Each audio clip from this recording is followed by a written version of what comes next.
So, welcome to part two.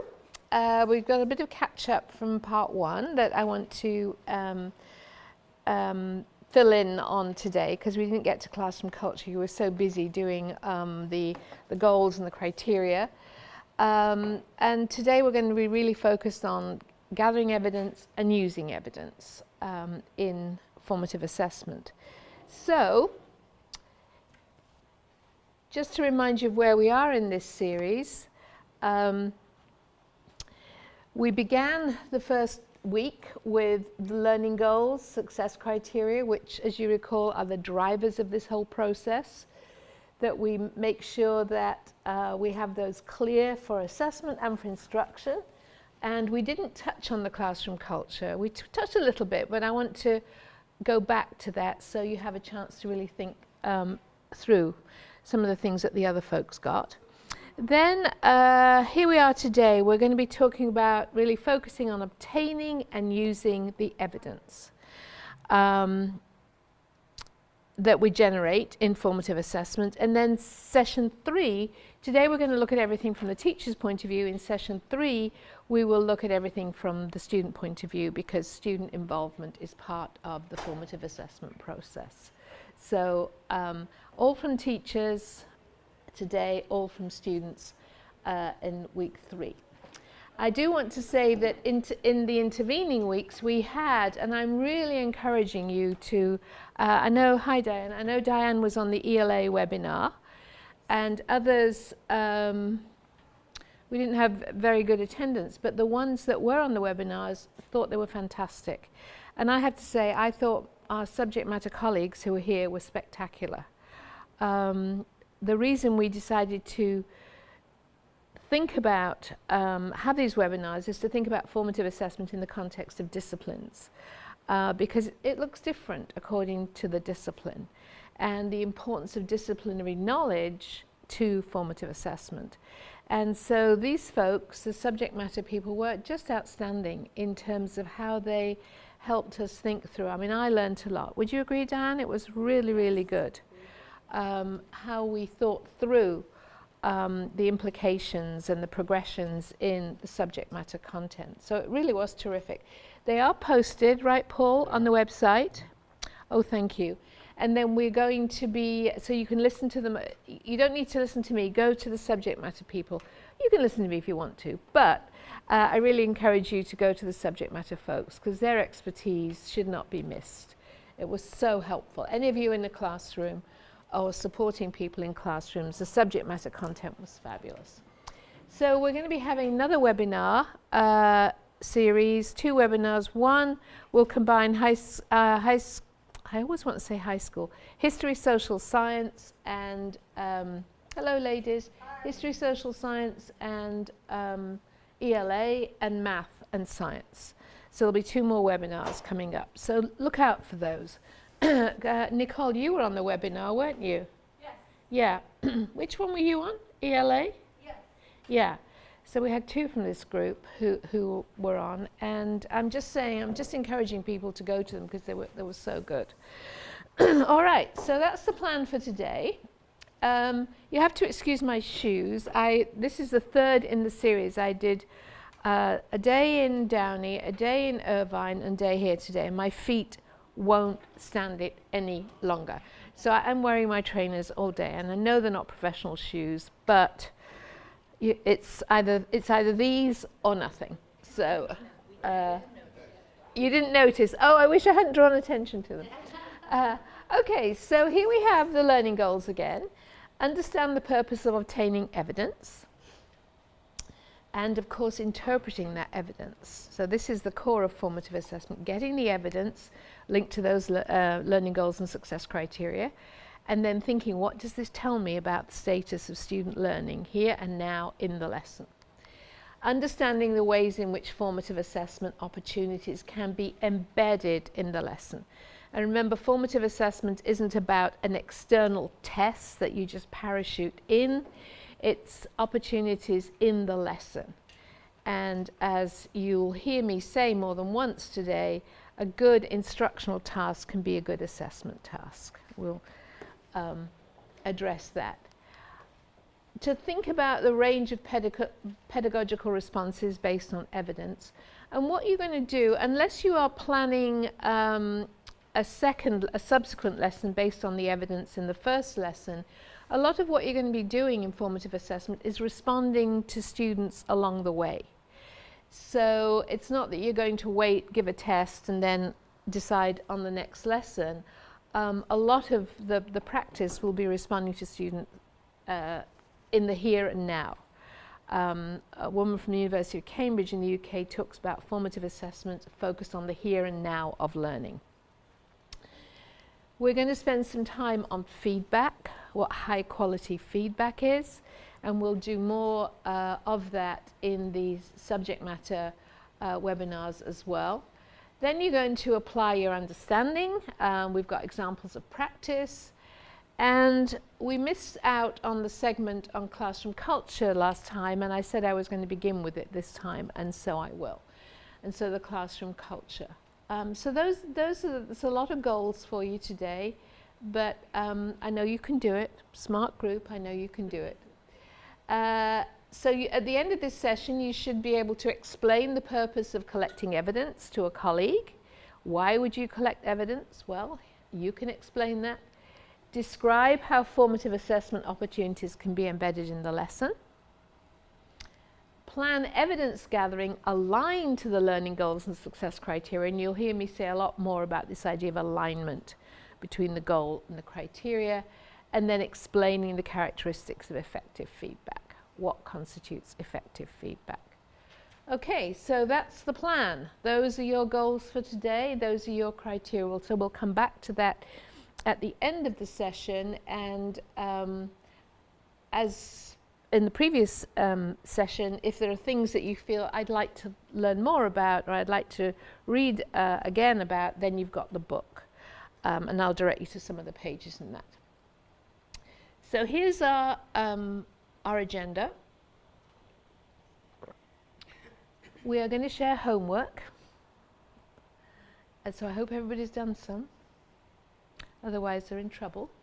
Classroom culture, like I said, and then we'll begin to dive more deeply into how to obtain evidence, continue that after the break, and then this afternoon we'll be focused on interpreting that evidence. What does it tell me about the kids' learning status, and what do I do to move forward? Okay, and then we'll return to classroom culture, reflection, and summary and homework. So that is the plan for today. So in the previous session, and I'll do it again today, I was sharing quotes from teachers, and I thought this was very appropriate for our thinking today as you are trying things out in your classrooms. And this teacher said, at first I was focused on the right way. Am I doing this right? And I hear that a lot from teachers. Well, am I doing it right? And now I'm trying things out. I feel more confident to say, here's what I tried. Did it work? Did it not work? If it didn't work, okay, I can regroup, I can rethink. And the other thing to say here, I think, is my goal for you is, well, first of all, I know you're all doing some kind of formative assessment in your classroom. You couldn't be teaching unless you're doing that, right? What my goal for you is to elevate it so it becomes much more intentional and much more rigorous than you are. So it's really about thinking, what am I doing now and how can I up my game? So I really make formative assessment a very strong part of my classroom. And so you're going to try things out, and things will go well, things will not go so well. But I'm encouraging to build on what you're already doing and advance your learning based on what you're already doing in the classroom. So, just by way of helping you understand how teachers feel, your time to share. Good. Well, you are going to get more homework at the end of the session, and I really just want you to try things out, see how it goes, build on what you're already doing, because like I say, you're already doing a lot of this, but the point is to make it more intentional and more rigorous. And I think what we've heard from our colleagues is really exciting, actually. So thank you for doing that sharing. So I want you to rewind to the end of the last session, because you were so busy doing all of this. Do you remember, you got really into it, that we didn't get to the classroom culture piece. And I think it's so critical for learning and for formative assessment that I want to come back to it and spend some time thinking with you about the nature of the classroom culture. And then we're going to circle back to it at the end of the session. So this is our makeup from last time that we didn't get to. So the classroom culture characteristics that support formative assessment. I mean, I have characteristics up here, but what I'd like you to do is to just think, if you're with a partner, or actually you're not with a partner, we've got two people who are not with a partner, maybe you can join these folks, because I know you work with I don't work with them. You don't work with them, but you're from the same school, right?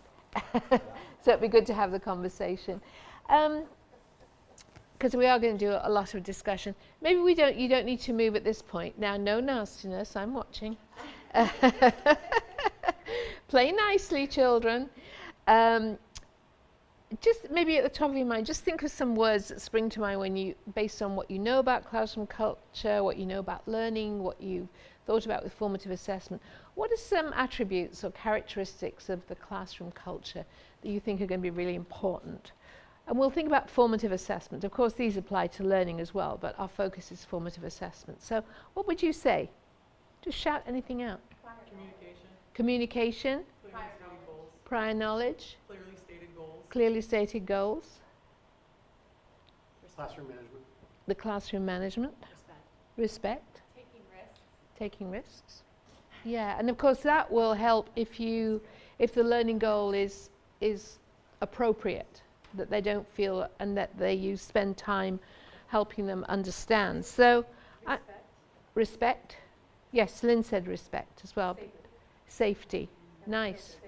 Yeah, so lots of these ideas. I'm just going to add to, or perhaps restate some of the things that you said. So this is a big one, this idea of the shared responsibility for learning. And I think it goes to a lot of what you were saying, that I'm a student and I am responsible for my learning, because guess what? I'm the one that does the learning. You can help me as my teacher, but learning is the property of the learner. So this idea of the shared responsibility, I'm responsible for me, but I'm also responsible for my peers. Because in learning, more and more, as our subject matter folks will tell us, the discourse is more and more prominent in approaches to learning. And of course, that's a great source of formative assessment evidence.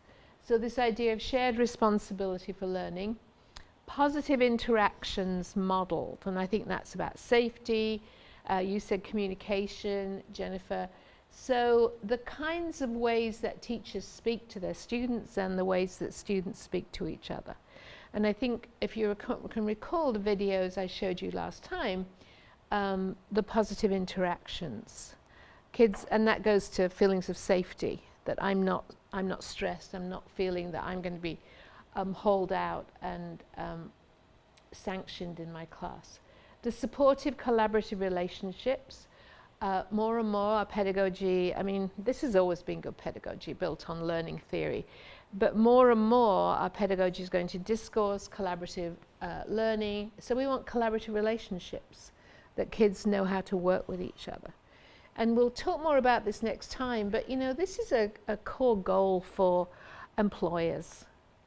You hear it more and more, they want kids who have good communication skills, who can negotiate, they can take feedback, they can make decisions, they can collaborate.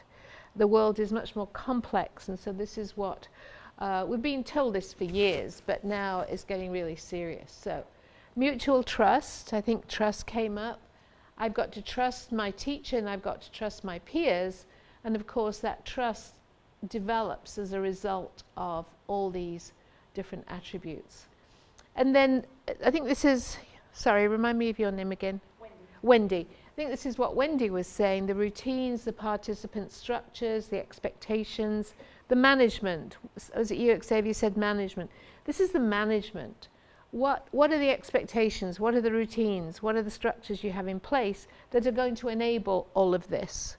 And if you think back to our persuasive writing video, all of you commented how the kids just immediately turned and talked. That's the expectation. They talk, they're substantive, they listen to one another. So all of this comes from those routines and participation structures. And then, of course, learning and learner-centered. It's focused on learning. Kids come to school to learn.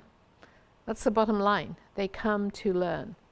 And so I think a lot of what you said fits into those different boxes, maybe slightly restated.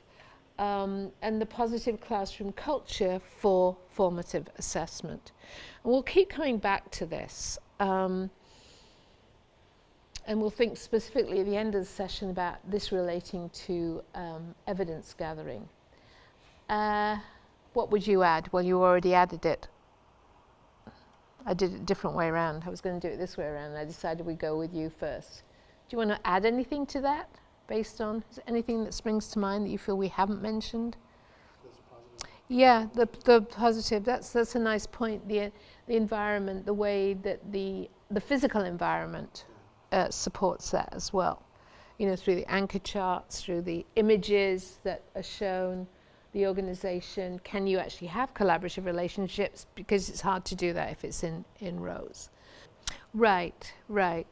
You know, all these mission statements that we believe every child can learn, and then you go in the class and clearly that's not the case. Yeah, that's nice. Yeah, but it's good to pull, like you pulled out, and I think it's good to pull that out. Yeah, I believe you can. Yeah, and that's the beauty of formative assessment, because you can learn from wherever you are. You know, it's not that everybody can progress, everybody can move forward if you are meeting the student where the student is. Nice, yeah, it's all related to a growth mindset. And it's hard to have a growth mindset if you don't have those collaborative relationships or shared responsibility, because you are going to make mistakes. And so if it isn't a positive environment, you've got the potential of, you know, kids being sanctioned or ridiculed or put down because they're not succeeding. And we have to learn from mistakes. Yeah, so thanks for raising the growth mindset concept. Everybody familiar with that from Carol Dweck's work? Yeah? Yeah, Nicole? I would add with mutual trust, mutual respect. Yes, mutual respect. That's a nice addition. Mutual respect between teacher and student and among students. The whole, yeah. And the other thing, just going back to the physical environment, something that drives me crazy is when teachers just shove up things in the classroom, particularly if it's kids' work, you know, and the edges are curling over, and when I was school principal, I used to go berserk if I saw that, because to me that's not respecting their work and who they are and their environment. Exactly. Nice additions, folks. Very nice additions. So use this as an inventory to think about your own setting. Not to share out, but just to think, yeah, does my classroom correspond to these characteristics? If somebody came into my classroom, would they see these characteristics? And I want to, you know, as you said, Xavier, they're a little hard to get your arms around the idea of respect and trust and so on. And there's more and more research now. And I did want to quote from this. Well, it's not a quote, it's a summary from James, Kobe, and Zhao. They published a paper last year. And I just, you know, they did a ton of interviews with fourth graders. And I thought these were really powerful, their findings. Trust matter for learning. The more children trust their peers, the more likely they are to take the risks necessary to learn. And that's kind of, we all know that, but it's handy to have some empirical evidence of it. Children draw on past experience with their peers in the classroom dynamic to decide whether or not to participate in classroom dialogue. They make important decisions about how, when, and if to act in light of their read of the context. Powerful. What we know, if the classroom culture isn't such that kids are willing to share their thinking. That's what we're trying to get at in formative assessments. How are kids thinking at this moment, here and now, so that we can build on where they've got to. And if they're reticent, reluctant, we're going to have problems. Absolutely, they really do, but they're not going to participate if they feel that people are going to make fun of them or put them down or whatever. So, I mean, I completely agree with you, and I think I told you, well, you know I'm opinionated, but I really feel that we don't do enough with oral language in terms of getting kids to be articulate and to speak coherently. Case in point, yeah, do you want to say something, Wendy? Well, I was just going to say that I've been traveling the past week, and I was at a meeting where there really is some groundwork going on, where they're really trying to encourage kids to have more agency in learning, and they'd done this installation of student voices. And everybody was going on about, oh my goodness, it's so wonderful, the kids are so empowered, they're doing this and that. And I just said, yeah, but they're so inarticulate. Well, of course, I was persona non grata in that crowd immediately. And I said, I'm sorry, they're just inarticulate. If kids are going to be empowered, they need to also be empowered to speak coherently and cogently in ways that people can understand. And job interviews, college interviews, speaking, I mean, this is the world. And I think we've got to do more, but we do it in the supportive context. And that's part of the growth mindset that I can do. There's an opportunity and I can take it, and I'm going to continue to learn. Nice examples.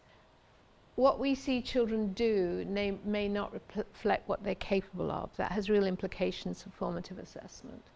But if they do not trust others to have their best interests at heart, we may never see what they can do. So teachers and peers. And I think this is important. The more economically disadvantaged students tend to be the most reticent about participating in the discussion, so long as schools merely reflect the inequities that exist in society at large. They have limited capacity to serve as sites of powerful learning for all children. So, I mean, I think that in a way that sort of echoes Jennifer's point, that we've got to make sure that we invite all kids to the table and make sure they're there and make sure that they're supported to be there. So I was going to show you a video, but if we get time, I'll go back to it because it's wonderful. But I want to get onto evidence now. So, learning goals, success criteria, last time, and which is our setup for gathering evidence. How are we going to get evidence in the lesson? So I want to share with you quotes from these two teachers from the inclusion class, general ed, special ed, elementary. And these teachers had been focusing on Syracuse City School District in New York. They've been focusing on formative assessment for about 6 months. And they said in their interview that this was their thinking. We could use the evidence from the learning tasks the kids were engaged in, so they're not doing anything special in terms of an assessment, to see that not all kids were struggling in the same area. We could see specifically which kids were struggling in which areas, then we could intervene with what they needed instead of reteaching the whole group. My goal in the United States is to get rid of the word reteaching, right? Because, let me finish this and I'll come back to reteaching. I hear it all the time. So kids who already knew it or didn't have that misconception weren't getting retaught, and we weren't teaching something they didn't need. Hooray! So then it was a quick fix. They could meet in small groups, or you could meet with them one-on-one, or they could even work with a peer if they needed to. So that really gets to the heart of, as Erin, the teacher on the right, says, it's a quick fix. That because we're responding to where they are. Remember last time a Jerome Bruner quote, being on the edge of learning, being in that learning zone, that's where we want to be. So we're responding to where they are. This whole idea of got it, didn't get it, reteach, that is a paradigm that's not consistent with how we need to be thinking about learning. You know, kids are on a continuum. Wendy's kids are on the same continuum as all of the rest of your kids. It's just going to take them longer to get there. And I think we understand that some kids in different subject areas will move more quickly than others, but we need to meet them where we are. And the fact is, if you have given them some learning experiences, whether it's some direct instruction, whether it's investigating a phenomenon, or whether it's watching a simulation or reading a text, if you've given them something, then they've probably learned something from it. They may not have met the complete goal, but that's fine, because your job is to figure out, well, what have they learned? Is that learning bubbling up? Have they moved a long way? Are they nearly there? And then I've got to respond so that I make sure I hit the goal at the end of the lesson. So the idea of reteaching makes no sense to me, because if they've not learnt anything, then you're not going to reteach. You're going to rethink, right? Rethink. I don't really know what people mean by reteaching, but every time they say it, I just think, oh, I've got to get rid of that. You know, we've got to think about learning as a progression. And the nice thing about the subject matter experts, they were showing us how learning does progress across the grade levels. You know, what stays the same, what's new and gets more sophisticated. So they're on a progression of learning. So we've got to figure out, where are they in the here and now, and how do we move that forward? So reteaching, out. Does that make sense to you? I mean, do you have a different concept of reteaching? It sends me into a frenzy every time I hear it. Whatever is the appropriate response based on where they are. So this whole idea of reteaching, well, to me, it just means start over and say it louder. But I hope that makes sense to you, that I think we're more and more, and I think the standards do help us do this. I know that being private schools, you don't have the same responsibilities to standards as other public schools, but I think you all said that you pay attention to the standards, and I think it will be smart to do that. But it is a continuum of learning, and this idea of, you know, I get to this, I master this, and then I master that. No, you're in the discipline, you're increasing your sophistication with relation to important ideas, important topics, important skills. Does that make sense to our subject matter colleagues? Thank you for saying that. So it's the larger progression, and then it's the progression in the lesson. And this notion of going deeper, higher levels of thinking, deeper understanding of concepts and the practices. So that's what we're about.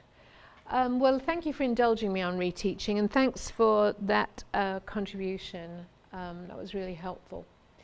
So the whole idea then, keeping learning on track towards meeting the goals, that's what the purpose of formative assessment is, and we need this steady stream of evidence during the lesson.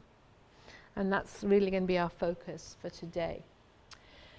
The purpose is, we're not looking at numbers, those are different kinds of assessments. We are looking for qualitative insights.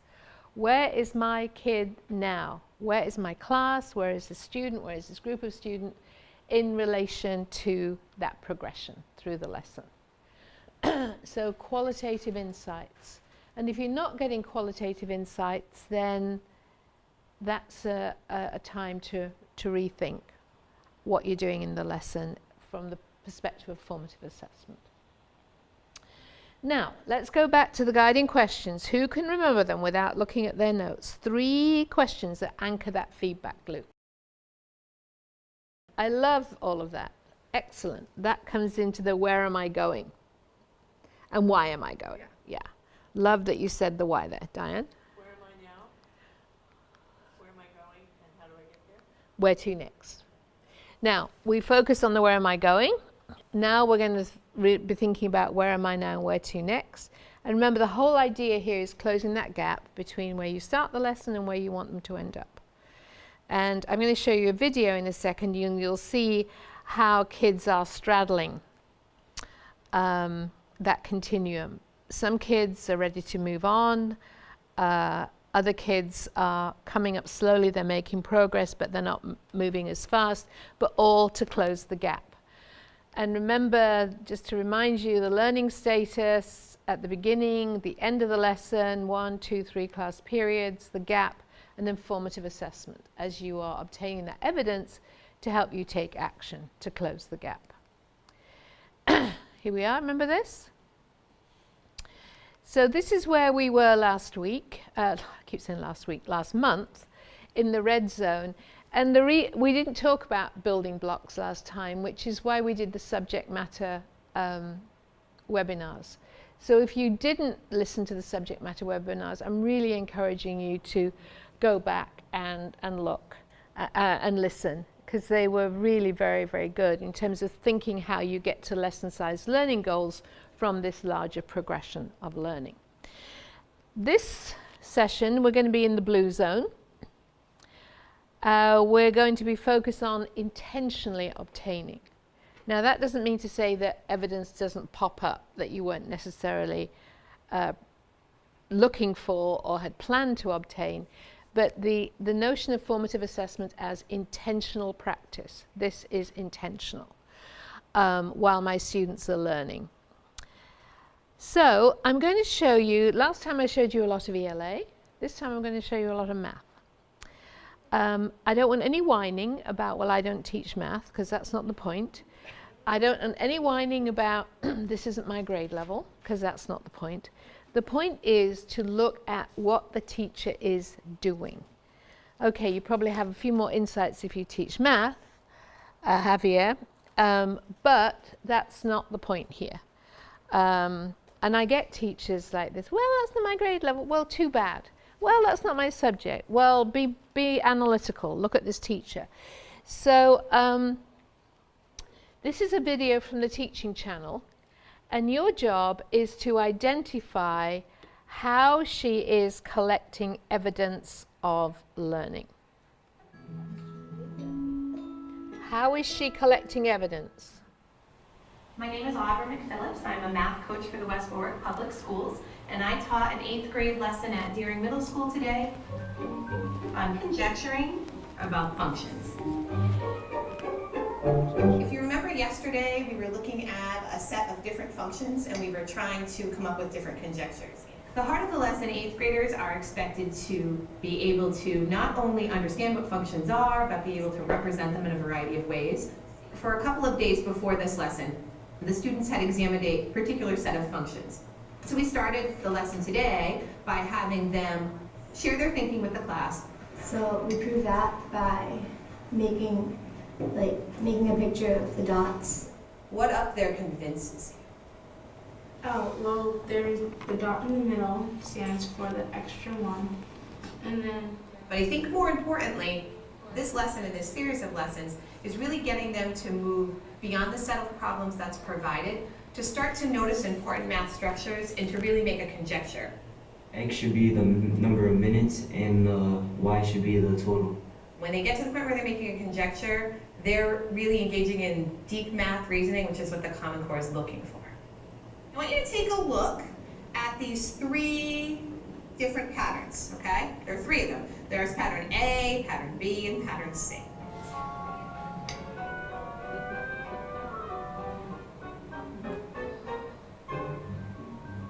I chose the 3 functions that we used for this lesson because all 3 of them had the same rate of change. That's a structure, that's a pattern that I want them to recognize. I also chose those 3 because they all had a different y-intercept. They all started in a different place. And I knew that students would struggle with that a little bit because they hadn't had a chance to think about what happens when the beginning is not clear. So I first asked them to take some individual time to look at that set of functions and just see what they noticed. What did you notice about this set before we get started solving them? Matthew? They all start at different times. They all start at different times. Tell me more about that. Like one will start at the beginning, and then one will start at 1 minute, and then one doesn't have anything at all. That's good stuff, Matthew. Chloe, what'd you notice? In pattern A, at the beginning they did, at 1 minute they had 1 dot in each arm. And in pattern B, at 1 minute they had 2 dots in each arm. And in pattern C they had no arms for 1 minute. And Michael, one more. You want to add to that? Oh, they all have the same number of arms. They all have the same number of arms. Ooh. In this particular case, there's a lot of reasoning going on. They're looking for repeated reasoning. They're looking for that structure. They're reasoning abstractly and quantitatively. All of those reasoning math practices that are difficult to get in kind of fall together when you have them work on conjectures. I want you to try to make a conjecture. So the end goal is to kind of analyze this whole set of functions and think about, is there a conjecture you can make? Can you think of a math statement you can make that kind of goes beyond this set that will always hold true? And remember some of the things we talked about that make a strong conjecture. So if you think you're onto something, jot some notes on your conjecture paper while you're finishing up your work, and we'll see if anybody kind of gets there today. So, first of all, though, we need to include, because to get y, we need the equation, like x and so on. Working this out, once you get your graph done, color code everything so it matches so that other people will be able to understand your thinking, okay? That was smart to go there first, I like it. I definitely really steered students towards using color. Students need to understand this algebra, but they also need to kind of have that picture in their mind to back it up. So the color really helps them to kind of develop that conceptual understanding of how all of those representations fit together, so they'll be able to apply that later on. We know 1 minute, 2 minutes, 3 minutes. What do we not know that you want to know? We don't know the beginning. There. So let's do that. Mike, Tony, and Eric, they were struggling with that last growing pattern. It was difficult for them because there was no beginning provided. They were going to have to kind of think about a beginning, and that beginning was going to get into some negative numbers. So from here to here, how much do we grow? So there would be -3 dots. Oh, where'd that come from? That was pretty impressive. Go ahead, tell me what you're thinking, Michael. If we subtract 4 from 1, you'll get -3. All right, so tell them why, though, because I don't know that they're following that. So what did you notice when I said what happens from here to here? That it adds 4. Adds 4, adds 4, adds 4. So you're saying if we go this way, we're adding 4, so... If we go this way, you're subtracting 4. So to get from 9 to 5, you... Subtract 4. To get from 5 to 1, you... So he's saying that the beginning must have... -3 dots. It's just kind of weird to think about, but I think mathematically makes a lot of sense. Does that help? He was recognizing that inverse, which is really powerful. He was able to justify his thinking and explain it to the rest of the group, and just another aha moment that was kind of exciting. Oh, Shirley, I love it. Say that again. Say that to Evan. So you get the same rate for each one? So each one has the same rate of change. And what's the rate of change? 4. 4. And so what does that mean for every single one of these functions? The formula is always going to start what? Y equals 4x. Y equals 4x. Awesome. That was a really important structure for groups to notice, and it was exciting to hear them kind of articulate that and have that big aha moment, which was going to support all of their other work with all of the other representations. What were you noticing? Equations with the same rate of change but different initial values will make parallel lines because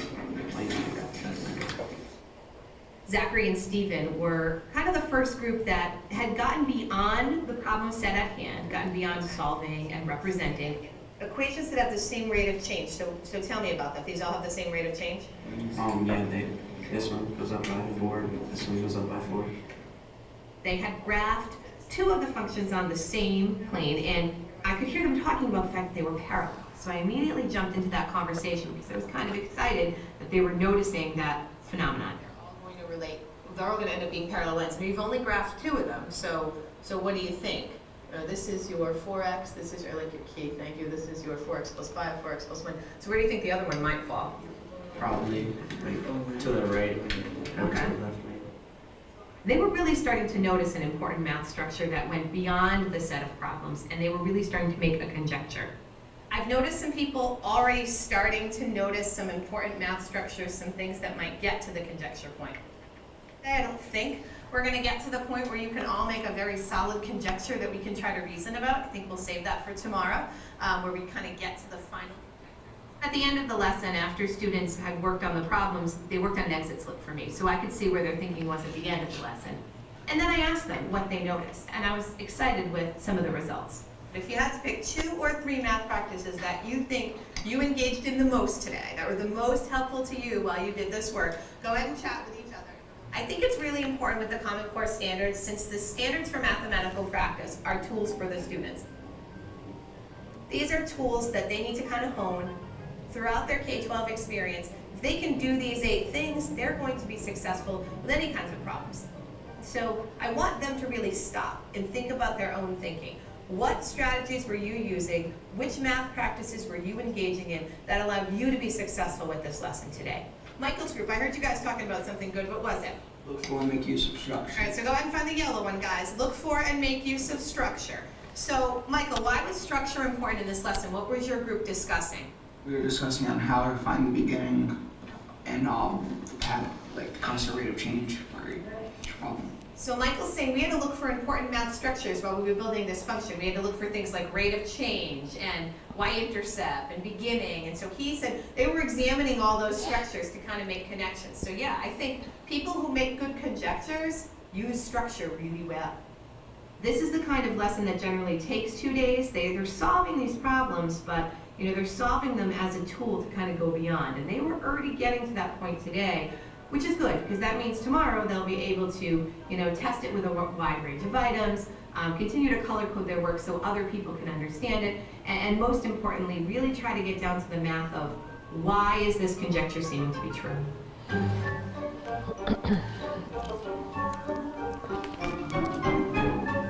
So, how was she collecting evidence of learning? Let's do this in a large group, whole group, because you'll have to move. So let's just have some thoughts about what was she doing to collect evidence. And if you notice, there was a point where she said, I heard this, so I jumped in. And she jumped in because she got a sense that they were further ahead than the others and they were moving forward. Nice. Yeah, and those exit slips are substantive. There's a substantive question that they have to respond to. So she has insights into how the students are thinking about their own learning at the end. So she's just nudging them that little bit forward. Yeah. And that's what I mean about formative assessment. She was actually responding to the students, maybe a bit too quickly, like Nicole's pointed out. But she was nudging them forward. And it wasn't, okay, you haven't met the goal, I'm going to reteach, but it's, okay, here's where you are, I'm going to just nudge you forward a little bit further. And I thought it was interesting and powerful, actually, and you think about the culture.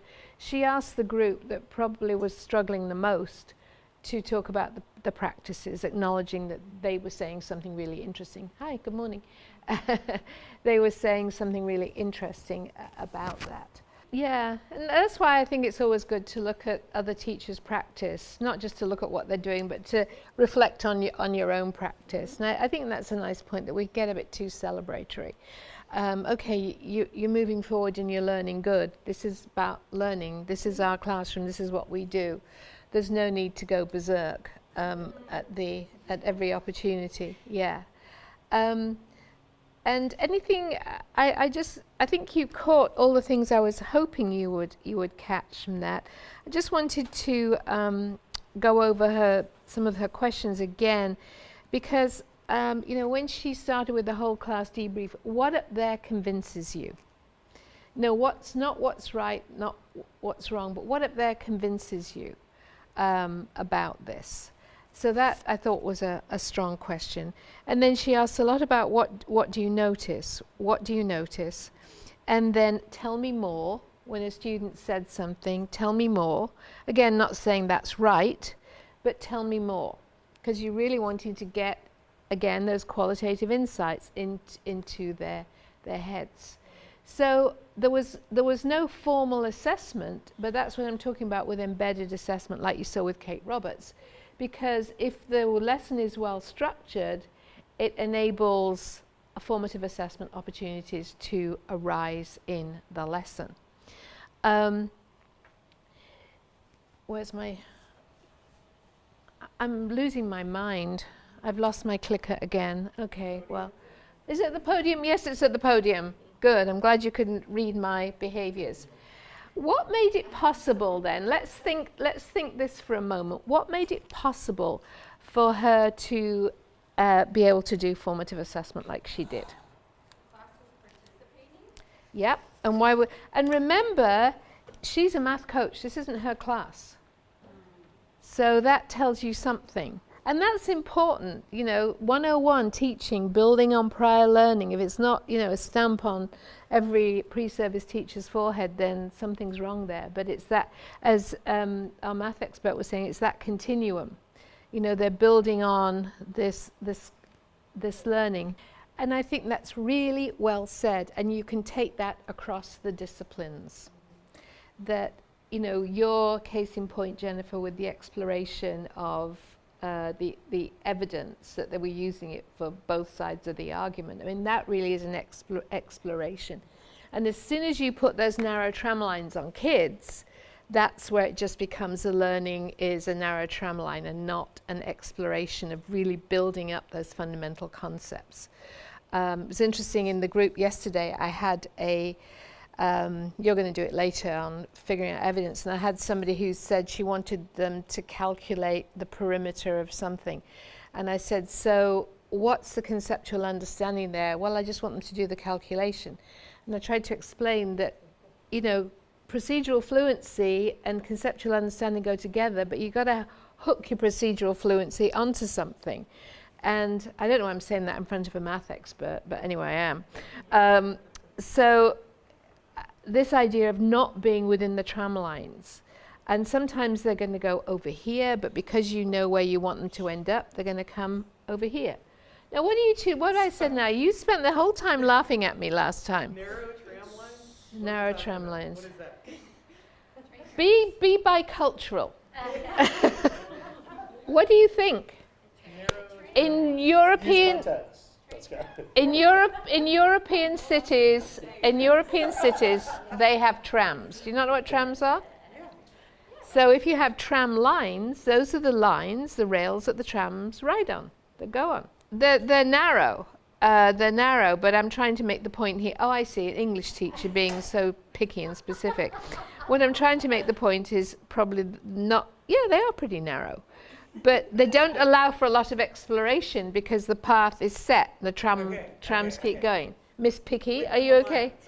Yeah, within the lines, yes. And then going back to this, we deviated in the narrow tram lines, or the rigid tram lines, that and narrow. But I think the nature of the task really helped. There were multiple entry points because kids were able to access it. You saw, I mean, those two boys who were further ahead, they're probably going to get to their point of conjecture quicker than the others. What are they going to do after that? They'll move on. They won't plateau. They won't be given busy work because she's not that kind of teacher. And then you've got the other boys who'll make it. They'll get there, but it's going to take them a little bit longer. But the nature of the task, there's multiple entry points, the fact that she could actually see, and she amplified her evidence with the questioning. What are you noticing? Well, they're not valuable learning either. And sorry, I'm giving my opinions again. Maybe they're valuable learning if you want to test for accuracy. Can they do, you know, are they procedurally fluent?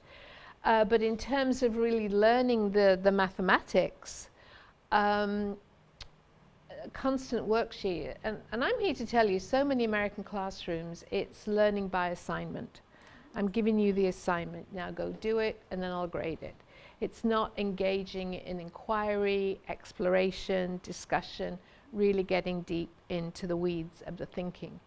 And I think that's what we see those kids doing, and what Dave explained so nicely. That's a great connection. A wonderful example, I love it, in terms of that initial exploration, getting a mindset for all of that. And you know what I love so much, which what she just said, I want to connect. I can't remember the exact word, but it was I want to connect with something Dave said. That's what we want our students to be doing, folks. I want to connect to that, or I want to add to that idea. That's the kind of discourse we need to hear in the classrooms where kids are building on. So 2 thumbs up for Nicole. No, seriously, I mean, I love the example, and I love the fact that you connected it. And you're not one of my whiny teachers, well, what can I learn from a math teacher, because I teach ELA. You know, this pedagogy. I learn from my math teacher every day. Yes, I'm sure you do. But that, you know, you make the connections around pedagogy and pedagogical responses. So very nice. So thank you, Fran and Dave, for your contributions as well to that. It was very helpful. It needs to be worthwhile evidence that I can act upon. And that's the problem with so many of these formal tests. They don't give you the evidence to act upon, and they're not used in the context of the formative assessment, minute by minute, day by day. So you have worked very well, and you deserve a break. So what I want to do now is to go a little bit more into the idea of planning, being intentional, and lesson planning. And I want to make give you a few pointers to thinking about lesson planning. this isn't intended, I haven't made it as a handout or anything. Paul will give you the slides. And I'm not suggesting that you throw out how you plan, but maybe you want to rethink it just a little bit from a formative assessment perspective. So if we look here, and we've got the standards, or whatever ultimate outcomes you are working towards, right? And then from there, we derive the learning goals for the lesson, because they're linked to this broader progression. Remember, that's one of our criteria for successful learning goals. They sit within a broader progression of learning. And then once we got the learning goal, the success criteria, then what is going to happen? What are the tasks, activities, strategies that I am going to employ in my classroom to help kids meet those learning goals? And then within those tasks, activities, and strategies, what are the formative opportunities? Now, we saw with Audra McPhillips, she had a lot of formative assessment opportunities in the nature of the task. It was a good learning task, ergo it offered formative assessment opportunities. And I've changed my thinking on this from when I wrote the book. This isn't in the book, because I've evolved. And now I tend to ask teachers, what are the formative opportunities in your lesson? And if they can't see them, and there aren't any, what do you think I tell them? Rethink. Correct. Rethink. Rethink, because if it's a quality learning task, and some of the biggest measurement mucky-mucks in this country will tell you, people like Laurie Shepard, who's a goddess from University of Colorado Boulder, if it's a good learning task, it will serve as a good assessment task. And additionally, if you think about the questions that you are going to ask kids and what you are going to do, you all noted that she moved around the classroom, she had evidence from the task, she was asking questions of the students, so she was getting those qualitative insights. So this is a little different from the traditional lesson plan, but I found success with teachers in doing this. That's great. That is really great. Yeah. And so what is there in the learning opportunities? Because when you described the learning opportunities that you were giving the kids when we did the share out, it was all there. Your evidence it was your job to obtain it, but the opportunities were all there. So what I'm going to do now, does that make sense? I mean, I'm not saying throw out your lesson plan, do whatever, but maybe as you think about your lesson, this is the key. What are the formative opportunities in what I've already got going on here? And then how do I augment those through the questioning and the conversations I have with kids and the discussions I'm listening to? But really, it's there in the lesson. Now, that doesn't mean to say you can't do a pre-planned assessment, but if it gives you instructionally useful information, that's fine, and it's matched to the learning goal. But most of the formative assessment opportunities that are embedded in the lesson will arise from what the kids are doing and how you elicit evidence through questioning. So let's now take oh, here we are. This is just another I used to. This is from a group, just to remind you, that took a year-long course we developed online, their final reflections. I used to think that formative assessment was mainly used on the fly. I think most teachers think that. And that's not to say it doesn't arise on the fly, but the purpose here is to be intentional, and that it's an important part of planning the lesson. So as you're thinking about the lesson, think about your evidence collection. And remember when we saw Kate Roberts, oh, I must have taken that out. I moved some of my slides around in the last two sessions, obviously didn't move them back. Okay, so remember these from Sharon Pernisi. These are in the book, the learning goals and the success criteria. Just give you a chance to reacquaint yourself with those. This was a lesson over 2 class periods. And so I want to now go into and this is on page 60 and 61 of the book you have. I want to go into the details of how she thought about gathering evidence. Now, you don't have to use this format. This is just what Sharon did. It was helpful for her to think about the start, middle, and end. It could be that you're not doing anything at the start. Although, as you noted, Audra Phillips did, she said, you know, what do you notice? Just beginning to elicit some of their understanding. The middle, the end. That's just the way she thinks about it. There's no one way to do this. You have to decide when you want evidence and how you're going to get it. I think this was her beginning step because she just found it more manageable to think in these terms. So if we start here, so this is what she would do at the start of the lesson. And just to note here that because I drummed into them that the success criteria need to be aligned to the goal. They need to be indicators of meeting the goal. And you've got to have your evidence linked to the success criteria, because that's what you're looking for. That's what you've said. This is how I'll know if my kids are learning what I want them to learn. That's what you've already identified. And so your evidence needs to be aligned. So she started by doing a whip round. Do you know what a whip round is? Where you, yeah, okay, somebody didn't the other day. And she's looking for targeted vocabulary. And so her opening question is, what comes to mind when you think of coordinate graphing? And I like that question because it's not what do you know, but it's what comes to mind. It's sort of, I don't know, we were talking about a kinder, gentler world, you know. Yeah, you can just say dots. Yeah, dots. Yeah, exactly, yeah. But yeah, exactly. So this is a good way of just figuring out where the kids are in this. And then around the middle of the lesson, and this is the one I saw, that she had I think I told you, she had a big grid on the ground, and the kids were walking coordinates and talking about them as they were doing this. And her goal was she wanted them to use the mathematical language.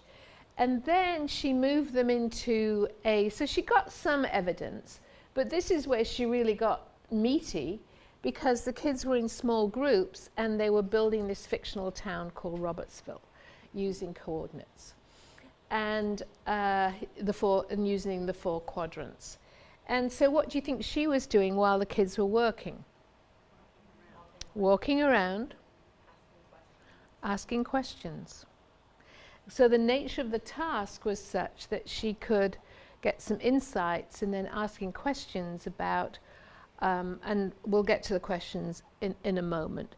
And then at the end of the lesson, and it was a 2-day lesson, so I didn't see the end. The class period I saw ended here. She wanted the kids to generalize quadrant locations for a set of coordinates verbally and in writing in their groups. She was going to have the chart, the created rules for each quadrant, and then have a gallery walk. And as they had a gallery walk, kids were giving each other feedback on Post-its. And then she had a self-reflection, which she does at the end of every lesson. And I will show you what next time when we're talking about self-assessment, how she did that. So this was her thinking. I'm not saying it's right or wrong, I'm just sharing a teacher's thinking with you. But I think you can see some similarities with the other lesson in terms of there's a task and there's questions. And then she thought of the questions she was going to ask. I didn't show you this last time because I thought they'll never come back if they see this. They'll be in some kind of cardiac arrest. But anyway, as you're now back in the swim, I'll release this. So at the start of the lesson, remember this is where she was looking at the vocabulary. Look at what she was asking them. Are we in agreement? How might we make these definitions more clear? Are any big ideas missing? Don't you like that one? Any big ideas? How might some of these terms go together? So I hope you agree, Dave and Fran, that she's really getting into some mathematical thinking here, even though this is a vocabulary whip round, which in a lot of other teachers' hands could be, yeah, that's a vocabulary word, no, yeah. The middle of the lesson, this is when they were doing, walking the quadrants, and they were also building the Robertsville town. So where should you start? How would you label this point? And I really like the how do you know. Remember last time I was on about ask them why, ask them how do they know, push that thinking, get them to justify and to explain their reasoning. What are you thinking? I think that's a great question, and it's not what are you thinking, it's what are you thinking? Let me into your thinking. Tell me your thinking. And then how do you know you've plotted this point correctly? It may be correct. You may say to the student, is this correct? Well, okay, so how do you know? These are just, some of them are generic, but you can see how, and I'm hoping subject matter folks, we might be able to highlight some questions that are subject specific when we do the webinars. If you want to do it now, of course, and that's what Sharon would tell you, that the value of just sitting and thinking with her lesson plan. So what's my evidence? What kind of questions am I going to be asking? Thank you for that, Dave. Tell me why it makes sense. So maybe you would because this was long before the Common Core. So tell me how your answer makes sense. That's a great generic question. Tell me how your response makes sense. Because it is the sense making. That's what we're trying to do in all disciplines, is sense making. Not telling, but sense making, because they got to make the sense. Remember, they're the ones that do the learning. Thank you for that. See the benefit of having subject matter experts here? And notice this as well, going back to our culture. Are we in agreement? That sort of invites people into the conversation. So I'm big on the idea of teaching as issuing invitations to kids. So that, just by framing it in that way, does invite them to think about it together. Are we in agreement? So the end of the lesson, and again we've got the what are you noticing about all the coordinates in this quadrant. How are the coordinates alike, different? How might you develop a rule? And how can you organize the coordinates in quadrant 1 so you can analyze them? So those were her end of the lesson. And I think you can see you know, the progression of the questions across the lesson, how she's focusing on the substance of the mathematical thinking. Any other comments from our math folks? Yeah. But why isn't it making sense? How might you make it make sense? Yeah. Before you get into do it again, just get them that little bit deeper into it, into the thinking there. But yeah, the point is you're trying to have them make sense. And this idea of sense making is right across the disciplines. Right, our ELA expert over there, right across the disciplines. Okay, and this I love, and this goes right to what Dave was saying. This is one of the teachers who went through the course we did. I used to think that questioning was critical. Now I think intentional planning of possible questions is critical. Because there are some generics that you can tell me what you noticed, this, that, and the other, but then you're going to want to get into this, as she does, as Sharon does. You know, she's getting into some of the disciplinary specifics that she wants to understand her kids' thinking. So if you look in this, you've got questions and you've got tasks and you've got kids' conversations and your observations as they are working. So you're getting the idea of what I mean by embedded, this idea that if it's quality learning tasks, it's going to give you opportunities to think about where kids are in their learning. Is this making sense to you guys? Mm-hmm. Okay, and the reality is you don't have, even if you wanted to make an assessment every lesson, you don't have the time. And you're wanting to respond to them as they are learning, so that's why you need a strong learning task that's going to progress that learning, and you can support and nudge it along as they are engaged in the learning. Here's the missing slide. Okay. Oh no, No, it's in the right place. So remember Kate Roberts, remember her going back to the ELA, just to remind you, in her writing class, she had the first drafts of the written work. Remember, they hadn't done the whole piece. She had the first drafts, and then she gave them feedback. Then they developed the criteria together. And so her second piece of evidence would be the second draft, had they been able to develop their writing in terms of thinking about the details and how the craft of the author. She was listening into the turn and talk. And I was at this big education conference last week, and I had so many professors saying that turn and talk was a waste of time because kids just, that is just rubbish, right? Yeah. It needs to be taught, yeah. But then, yeah, and then that they have something substantive to talk about. But I think some people were a bit off the wall there. Asking questions, remember she asked a lot of questions, and then she had the self-assessment. Not at the end, you have to do this, but what do you think is going to make your writing stronger? And so it was left to them. So same kind of idea, but in a different subject context, that they were working on a task and she had plenty of opportunities to figure out where they were in their thinking. So this is handout 2. This is from the ELA ELD framework. I hope it's still in there because I put it in there. So you did? Well, I was surprised this stayed in, to tell you the truth. Oh, sorry, yeah, they're over there. So have you all got this handout? So what I want you to do is just take a look at it. Which of the opportunities do you use in your classroom, and which could you use more frequently? So just be thinking about this. Sorry, I'm going backwards here.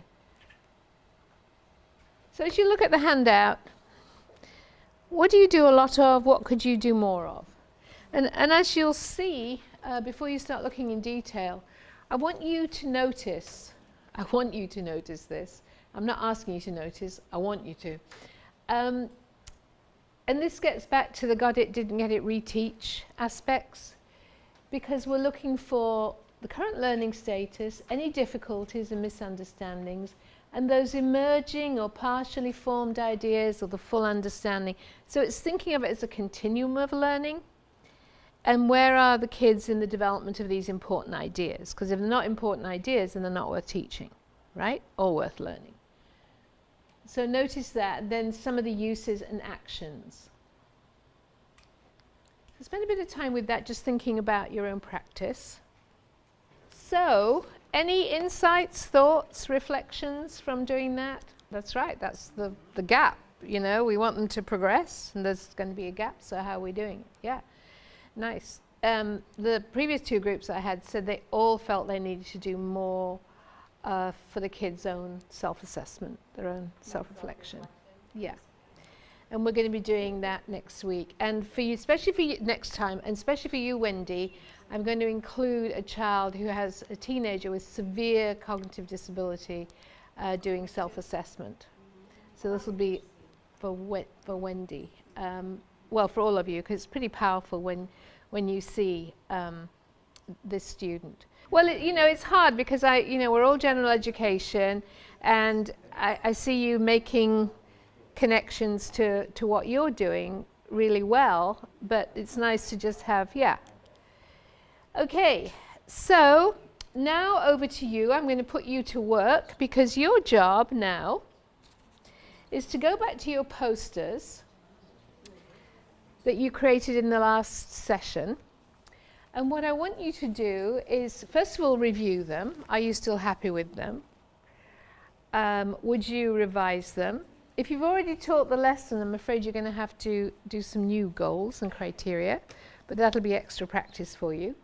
And then I'd like you to think about these formative opportunities. How am I going to get evidence in this lesson? We've done that one. I'm going backwards, sorry.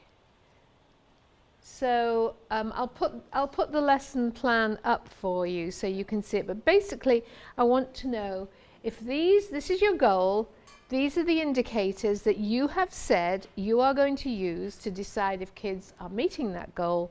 Then how are you going to get evidence of those indicators? And that's where the alignment comes in. So first thing to check, are my success criteria aligned to the goal? Is it really the case that if kids can say, do, make, or write this, they'll have met the goal? Because that's your decision, you're the teacher. And then you have to think about, okay, what am I going to do in this lesson, or what's already in this lesson? What am I going to plan in order to be able to get the evidence? So okay? if you've already done the lesson, then we can do something else. You can do something else. Sorry to give you extra work, but this is extra practice. If you all want to start over, that's up to you.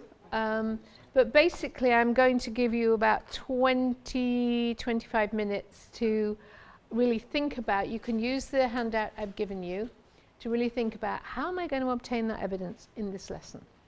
We're not fussing about interpreting, that's after lunch. But what are you going to do? What are the kids going to do? What are you going to do in order to get the evidence against your success criteria, your indicators? So some feedback from me. Remember, because I've had at least 2 conversations with people about learning goals. You want the big idea takeaway from the learning that's generalizable. Remember that. And what I'm finding is, and I've seen this with the other groups as well, they put context into the goal. The context is the environment in which you are exploring the idea. But kids need to understand that big idea. And I've had the conversation about 3 people. What's the big science idea you want to take? What's the big literature idea? What's the big math idea that you tell, or the big history idea? I'm sorry our history person's not here. That you want them to take away, that they can use to think historically in other contexts, or think mathematically in other contexts, not just this particular context that you're using as the exploration. So think about that. And what I'm seeing is, and I'm going to use Javier and Patricia as an example, because they did a whole load of what I thought was success criteria that they had as the learning goal. And I said, well, what is this indication of? What are they actually going to be learning? And then, you don't mind if I quote you, and you said what they were going to be learning. And he said, well, is that it? Can I just use that as my learning goal? Well, I think understanding how stars are classified and why they're classified in certain ways is kind of a big goal. So it should be a substantive goal, and then the criteria, and don't forget they have to be aligned to the goal. If they can do this, if they can explain this, does that mean they're showing that they've met the goal? So I've seen some nice questions, some nice ideas. So when we come back from lunch, I'm going to give you a chance to go around and look at your colleagues' work, and then we'll have some general feedback. Yeah. And once you get used to doing this, it will be pretty obvious to you where it fits. Yeah, it will, I promise you. I mean, you know, Sharon Panisi, the teacher that I shared her lesson planning, I mean, she started off thinking, really, do I have to? And now she says, it's become second nature to me, because it's just the way I think about my lessons and my planning. Yeah, to understand where they are. We're going to talk about questions in another context during the afternoon session. Let me just use you as an example, because they had a very nice, well, I'm going to encourage you to go and have a look at your colleagues' work, but they had a nice organizer. This is about explaining animal imagery in Othello. So they would have the quote, what was the animal, and how do they connect? And so they got teacher observation and question, and I said, so okay, what question? And so they came up, what in the quote, or where in the quote leads you to believe that that's the animal being referenced? So going back to the quote. So just, you know, let's make sure that they really know what they're talking about, what the intention is here. So I think everybody got to the evidence. Did you, because some of you did new goals and criteria. So why don't you, you don't need to look at all of them, but there's one there, one here, and one here. So you've got 4. So take a look at the evidence, and what I want you to look at is the evidence gathering aligned to the success criteria? So when you go back and look at your own, where's yours? Is this, did you put yours up somewhere? Yeah, that's yours. Okay. I don't think the people who did that are here for the, oh, that was yours. That was yours, but you did it last time. Okay, so you've done new learning goals. And what was nice about what you were doing, you were using a textbook, because the question that came up to me, so what happens with textbooks? And I said, textbooks become a resource, not you're not the slave to the textbook. They become a resource, and that's how you were using the textbook. So I thought that was nice. So take a look around and look and see if you think their evidence gathering opportunity is aligned to the criteria. I noticed that a lot of you, all right folks, you eyes up here, come on, stop. Otherwise, let me know what you're talking about. Let me into your thinking. Yeah, let me into your thinking. I noticed that there's some nice shifts in teaching going on here. Patricia, I mean, you said you've been teaching it wrong or something, but... Not wrong, but just, I mean, the learning goals were the success criteria. Yeah. And I think what's nice about the science is you started with an exploration, that it's something for them to explore. You're not telling, you're having them explore. And I think you all did that in one way or another. And we got, Nicole gave some feedback here, I don't know if you saw these, and one of the questions was, how did your chosen strategy, because that's the goal, help you understand the text? But then the suggestion was, which you said you thought about anyway, so great minds think alike. But going back into the text, show me when you use the strategy, what was it and how did it help you? So, you know, just digging in deeper. So you get that, you're convinced, yeah, this kid is using an appropriate strategy. Yes, it is helping. Yes, they do know how and when to apply it. So I think you all did a very nice job. And I have to say, those people who did learning goals second time around, I know because I worked with you the first time, it was easier for you second time. It still wasn't easy, but it was easier, right? You found that? And I remember spending a long time on this goal because I was desperate that you would get to strategies, okay, for comprehension. Those were the 2 things. And again, it's, you can, you know, we still as adults use strategies for comprehension.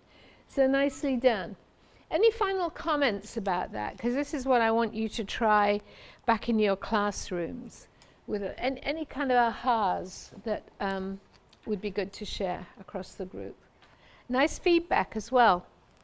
I could see how you did that. Good example of feedback. We're going to get to feedback a bit later. All right, well done everybody. You did I'm very pleased with you. It just shows what a great teacher you have, right? That you're such good students. Yeah, you can edit that bit out as well. So let's get into, we gave each other feedback.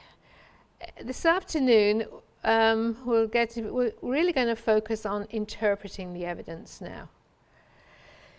So you've got this evidence based on your questions, your observations, and I never ever want to see any of you ever on your papers write questions, just as the noun. I want to see what are the questions. So I'm getting at you, Jennifer and Nicole in particular, because you wrote questions and I said, what questions? So. Oh, you don't want the word question? No. Okay, you want the actual. The question, yeah. And go back to what Dave said about the intentionality of the question that's linked to the subject matter. And I'm hoping our subject matter colleagues will come up with some examples for us of that in the webinars. So once we got this, we've got this nice alignment. We've got a substantive goal. We've got success criteria aligned to the goal. And then we've got evidence gathering. Okay, so we're gathering this evidence oftentimes in the moment. and we have to interpret it. Because formative assessment, the whole point about it is that something gets formed as a result of the evidence. It leads to making a decision. So teachers have got to do something with the information to move learning forward.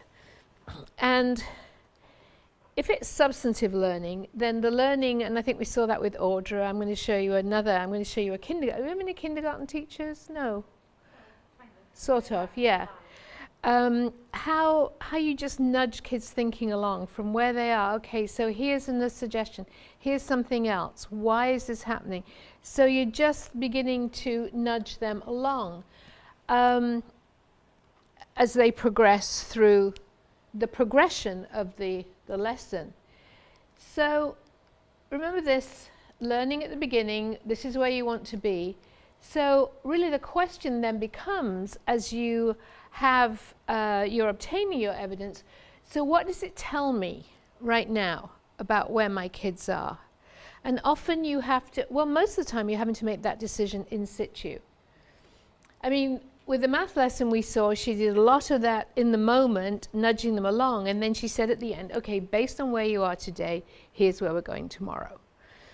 So she made that judgment about where they got to today and where they would go tomorrow based on the evidence she got. But at the same time throughout the lesson, she was constantly nudging them along because of what they revealed to her about how they were thinking through her questions and their tasks and their discussions. So the point about the learning goal and success criteria is, the term I often use is that it's an interpretive framework. It's not a rubric. I'm not big on rubrics, even though I just wrote a book with the queen of rubrics in America, but I'm not big on wasn't my easiest. She's fabulous, she really is. But we had a few, what are you talking about? Different perspectives leading to conflict and resolution. The conflict came when I said, I don't think I can write this book with you. And she said, but I want to write it with you. And so, okay, well, we got to figure out how we can do this. But we did it. So there you go, generalizable idea. And you're not writing, but in a sense, you're looking at that top level of the rubric and you're having to make a decision right there and then. What does this tell me? Or in your case, Hang-Sung, where you had the information you could take away, you could look at that and then decide what's next, what you're going to do with it. But oftentimes it's in the moment. The goal is, what is this evidence telling me and what do I need to do about it? So, now you've had your lunch, I can throw something else at you. What I find it helpful, and when teachers stop hating me for making them do this, they find it helpful too. And this idea of kids thinking, their understanding being at different points. So, if they've learned absolutely nothing from the learning opportunity you've provided, then you're going to rethink, right? Not reteach, but rethink. Some kids, their ideas, because you're working on substance with them, this isn't just Mickey Mouse, any discrete little skill. Their ideas will be bubbling up, they'll be emerging. Those emerging ideas need to be nudged along. Some kids will be, and I don't care what category you call them, I've just put them in these categories because it's useful, at least for me, to think about it in this way. Okay, what's bubbling up, what's emerging? What's more fully formed or partially formed? And if you go back to the handout I gave you, I think I used the word emerging, partially formed. You know, if they're working with important ideas, they're not going to get it immediately, they're going to work through it. So what's partially formed? And then those kids who are further along, you know, what's the, are they nearly there? Are they there? And if they're there, obviously a new goal gets set. So I think it's useful in part of your planning, and teachers know this stuff. So this is something that's already in your heads. I know you know it because every time I'm going to say invite teachers to do this, they know exactly. You know, the more experience you have, the more you know, obviously. But you know what it's going to look like if they're just getting a handle on it, what it's going to look like if they're further along, and what it's going to look like if they're there. you know this stuff. So let me give you a couple of examples. So Sharon actually did this. This is back to her walking the coordinates and describing the process verbally. And so what she thought was that if they were emerging, this was also part of her lesson plan. Actually, when I shortly after I got Sharon's lesson plan, it's about that thick. I used to hand it out in sessions, and the people would say, "What? You really expect me to do this?" So now I just unfold it gradually. But it's not really to have you write it down, but just for you to think about this. So the emerging will be to plot points in spaces. This is what Sharon thought. Developing, they're not quite there yet. Counting intervals. And they're nearly there. They could accurately identify and plot X and Y coordinates and so on. So those are her notions of where kids would, how that thinking would evolve. Dave, I don't know if that makes sense to you as a math person, but that's at least Sharon, based on her experience, how she thought that thinking would evolve. And some kids are going to move more quickly than others, as we saw in the math lesson this morning. This is actually from a group at Stanford who developed a unit or a mini curriculum on relative density. And what they did was they embedded assessment at strategic points along the way. So this is actually an assessment task, but it's a good learning task as well, to explain why things sink and float. This guy called Rich Shavelson. So at the emerging level, the kids would explain in terms of mass or volume only. So they remember getting a handle on, yeah, there's mass and volume involved, but that's about it. Then developing, they could explain the mass-volume relationship and what it has to do with thinking and floating. And then finally, to explain the mass-volume relationship and how objects sink or float based on what they are made of and the liquid in which they are floating, i.e. relative density. So again, if you see kids here, and really you want them to be here, then your response is going to be designed to move them along so that ultimately they'll get to this understanding. Making sense? Yeah? And this one, this was, oh, yeah, this is empirically derived. This is from some of the student responses they got. So I'll just give you a minute to see that.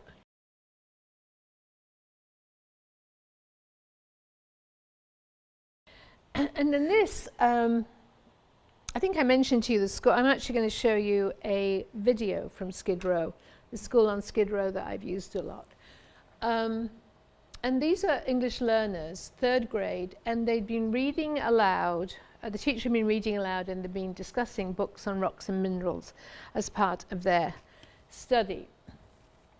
And at the end of this reading, and I thought, wow, this is challenging. The students were asked to write questions that they thought the text answered. Challenging, right? Because, I mean, this was part of her comprehension. What have they actually understood? And also she was focused on, can they construct a question in English? And so this was her thinking, and this is the actual teacher. There were kids with poorly formed question structures, some who translated Spanish directly into English, so they translated the Spanish questioning format into English. Only factual questions, they weren't at the level of inferential questions in at least this. Then at the developing, there were some questions that required inferences and more use of the science language. And then here, they were asking questions based on accurate text inferences and showing some inferential thinking. So she was able to see across a range of students, because she had them write them on post-it notes, and she was able to see across her students this range of responses. So again, it's not a one-size-fits-all. Kids are going to be different at different levels. So we come back to classroom management, the culture. Can you get, I call it getting at your kids. Can you actually get to interact with them? Can you actually have a conversation? Can you discuss their thinking and where they need to go next?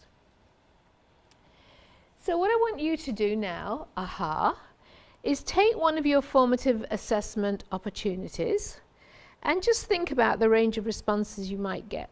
If you want to use those categories, that's fine. If you want to use something different, that's fine. And you were talking about an exploration of matches. I thought, gosh, that's brave, leading to them making a hypothesis. So what might come from that exploration that you'll need to deal with to move them to get, just as an example, getting a hypothesis? So just take one and then think about what's the range of responses you might get to what you're asking them to do. But even if you can't anticipate them, as they're saying things or doing things, be thinking about that. You know, what bit of this idea do they already have? And then how can I help them build on that and progress? So I'm trying to get, and let me just say this, Jennifer, and I'll come to you. I'm trying to get away, and you've been good in this, but I have so many teachers talk to me about checking for understanding, got it, didn't get it. That's another kind of assessment. We're trying to assess their learning as they're learning so we can keep it going, okay? My other mantra in life is who's doing the learning? Reread the learning goal, and then, I mean, maybe you don't even want to say at this point, is there anything missing, but do you want to just look at the learning goal again? And then think about your response, and I'll be back in a minute. So you go back and you see if there's any change. And then say, okay, so and I think at that point you say, there's something missing in your answer. Can you think about what that is? So they've got to get to that point themselves, because do you see what you've done if you say, you know, where's your animal? You've short-circuited it. I took all the fun out. You took all the thinking out. You tell them, okay, where's my animal? They might not even connect that with the learning goal. Right, right. That's a nice example. Thank you for offering that. Do you see where we're going with that? It's too easy to, you know, and I'm with you guys. I mean, I've been mea culpa. It's too easy to cut to the chase. And that's what Sharon always talks about, less is more. I do less now, but I actually get more done because they're going deeper in their learning. So we're not just racing through like, where's your animal? So thanks for that great example, because I suspect that will be typical of many teachers. I mean, but when you said it, I thought, well, there's more that could be done here to get the kid really thinking about what am I supposed to be figuring out that Shakespeare's trying to do. Yeah, nice. And I think you did a good job with the 3 levels. You can imagine that. So the nudging. I only came up with that the other week. I just thought, this is really nice. I'm really pleased I've thought about nudging learning along. Because I think that's what we're doing, don't you? We're nudging it along. So you've been privy to my most recent thinking. I will write a paper on it next week. That'll be in my next book. Nudging along. Somebody wrote to me just earlier this week and said something about keeping learning purring along. Isn't that nice? Yeah, I mean, it's just this idea of this evolution, you know, of purring and nudging, and I think you get the idea, this movement, but forward movement, always. Okay, any final thoughts, comments, ahas? Just, should we keep going? Yeah. Thank you for underscoring my great idea of having subject matter specialists, because it's not just the content knowledge, i.e. I know how to read Shakespeare, I know how to interpret Shakespeare, but the content knowledge also encompasses how kids learn that content. And that's what is missing so much, especially in our teacher education programs. How do they actually learn? So the disciplinary knowledge and how they learn within the discipline. And you know, if you're a middle or high school teacher, that's one thing, but if you're an elementary teacher, you've got to understand that across so many different disciplines. And that's why content knowledge is so variable in elementary school. So understanding the how of learning as well as the what. So thanks for pointing that out, Becky. That's That's excellent. So then let's go to, okay, now we've got all this good stuff, we've got our insights, ta-da, to nudge learning forward, to purr learning forward. I think I'm going to change that to nudge learning forward. You might not think I'm a big deal, but if I put it out there that I'm saying nudging learning forward, oh my God, do you see what she's saying now? Nudging learning. That'll be all over the place. I know that sounds big-headed, but it's true. So, look at this. This is one of my teachers. I used to think that lesson plans were written to be adhered to and followed without much veering off course. Now I know that formative assessment helps us monitor and adjust as we proceed through the lesson. Okay? Now, in the past, and I think I've said it in this book, my thinking has changed. That I used to say, well, you can just carry on with a planned lesson. You might carry on with a planned lesson. I have decided that no teacher carries on with a planned lesson. Right? You can't. You cannot do that. And if you do, you're not teaching. You're just going through the motions. So I've stripped that. So it's in the book, mainly because I was influenced by others. And then I was just saying it one day to a group of teachers, and I thought, just listen to yourself. You sound ridiculous. You're not going to continue with the planned lesson. Anyway, I have changed my mind on that. So any part of the book you read where it says continue with the planned lesson, strike that out, because I wouldn't write that anymore. So it just shows how thinking does evolve. So we're in this little orangey, yellowy area now of taking that responsive action, nudging along. So we saw Audrey McPhillips doing it a lot, actually. She was doing that little nudging as she was in conversations. So in terms of nudging along or actually supporting learning, or however you want to think about it, I use this Rembrandt drawing. And I want you to look at it and think about what it says to you about the nature of learning and teaching and how this relates to formative assessment. They're not in a hurry, no. And they're working from the child's level. You know, you all noted they're bending down, they're offering that support. So that's really the analogy to formative assessment and actually to teaching and learning. And I don't know, in this country people aren't that familiar with Frederick Froebel. I mean, he's been dead a million years now. Do you know, somebody raise a hand, Froebel? Yeah? And he said something like, watch the child, he will show you the way to go. And I think that is you'd have to say he or she now. But this was, I think, maybe in the late 19th century. But this idea of child watching, watch, listen, stop talking, watch, listen, and learn, and you will know the way to go. And I think somebody said about leading, that you know, they're watching the child.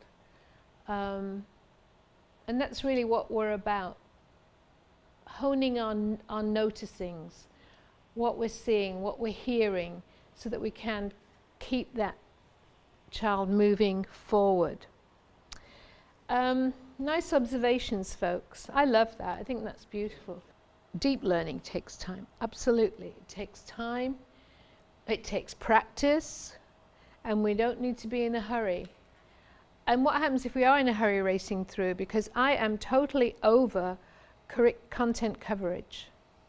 Well, I've got to be here because my pacing plan, maybe it's not so bad in the private schools. In the public schools, it's a scourge, right? Yeah, the pacing plan. I've got to be here by this particular point. Well, what if my kids aren't there? But I just keep, and then you wonder why kids fall behind. Because they're not learning what they need to learn in order to be able to progress. And in a way, it's like going slow to go fast, because you're building a solid foundation for the learning to continue. So how do we then respond in this nudging along that we're all now doing? I borrowed this idea from the New Zealanders, and I think they're practically perfect. Pretty much everything they do is just fabulous. And so I asked them, could I borrow this idea And I know somebody in the ministry, and she said, we would be honored. So I said, you have no idea how much we think of, you know, what you do in New Zealand and the US. Was just so impressed with you. But I like this because the other thing I get a bit bothered about is this notion that people keep saying that teachers are facilitators. You facilitate a meeting. You teach if you're a teacher. And I think part of this is rethinking what we mean by teaching. Most people think teaching is standing up and delivering like what I'm doing. Because I know I'm telling you, you learn. Well, hopefully you learn something, but you need to do other things as well. And so in this spirit of nudging along, I really like these deliberate acts of teaching. And so I'll share them with you. We'll discuss them, and then I'm going to show you a kindergarten teacher doing math, which should humble all of you when you see. They certainly do. This is how I started my career as a kindergarten teacher. I'm exhausted even walking in the kindergarten now. So we know the power of modeling. Now remember this, I'm talking about these deliberate acts of teaching in response to what you've got during the lesson. It may be that you start the lesson with some modeling, but that's different from what I'm talking about now with a response. You may see that so many kids are off track, or there's some horrible misconception, or, oh my goodness, I blew the mini lesson. So I'm going to have to do some modeling. Or you may need to do that for an individual. But that's one deliberate act of teaching. The next thing is questioning. The kind of questioning that's going to help the child get to where they need to be. So you're not doing it for the purpose of evidence necessarily, but you are doing it for the purpose of helping nudge it along. And so think of the questioning more like a prompt. Questioning and prompting. They sort of go together. You're giving them a prompt as they move along. Telling. Sometimes you just got to tell them.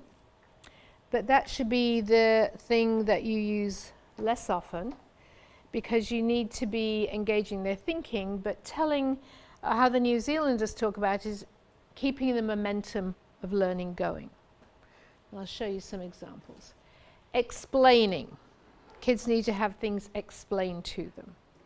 And remember that you are calibrating your explanation to where their thinking is. So that makes it more challenging. What bit of this are they understanding, and how is my explanation going to help them clarify their thinking or advance their thinking? And it's a lot more difficult than you think. And then, of course, feedback. I'm going to treat feedback as its own separate entity because it's so powerful and so important, and we do it so badly in the United States. So that's going to have its own little special section. So let's take a look here then. Modeling.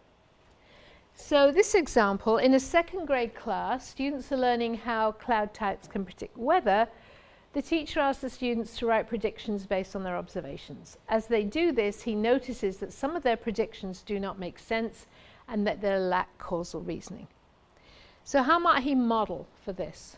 What kind of model might he provide, this teacher? Decides, yep, I see what's going on. They're not getting to the core idea of causal reasoning in their predictions, so what am I going to do? Well, you might have to. You might feel that's a judgment call. This is really to get the idea that you could model writing predictions using evidence, illustrating his process through a think aloud. And think alouds are a great way to model for kids. So thinking, I'm sharing with you how I'm thinking about this. That you'd have to have a very, very supportive culture for that. What does that mean? Well, I mean, a kid could feel put down if it wasn't done right.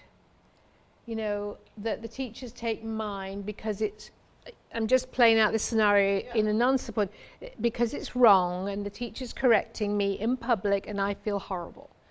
Now, I think if you have the right classroom environment for that, where it's all shared responsibility, you know, the kids being asked permission, can we use yours? Because I think we could learn from me talking about yours. Would that be okay? See the difference? One, you would leave the kid feeling in a puddle. Another, you'd feel, oh yeah, I've been really helping my classmates to get to where I want to be. Yeah, and so maybe the interpretation is wrong here. Maybe the responses would be, maybe I need to rethink. You know, maybe I don't do some modeling here. I'm not reteaching, I'm rethinking. Maybe I need to go back a bit and build some more understanding before I'm even asking them to make a prediction. Prompting. This is really, and we're just going to go through these quickly. We're not going to have a whole lot of time on these folks, just so you know. But encouraging students to use their existing knowledge to make connections and find their own solutions. So you're not telling them, but you're encouraging them, well, what do you already know about that? Think about math, you know. We already solved these problems, so can you think about how you solve that problem? Maybe that'll help you solve this problem. This one I put here. Think about what you already know about this topic and use that to help you figure out what the author's saying. So again, making them do the work. That's my big thing. Who's doing the work in this room?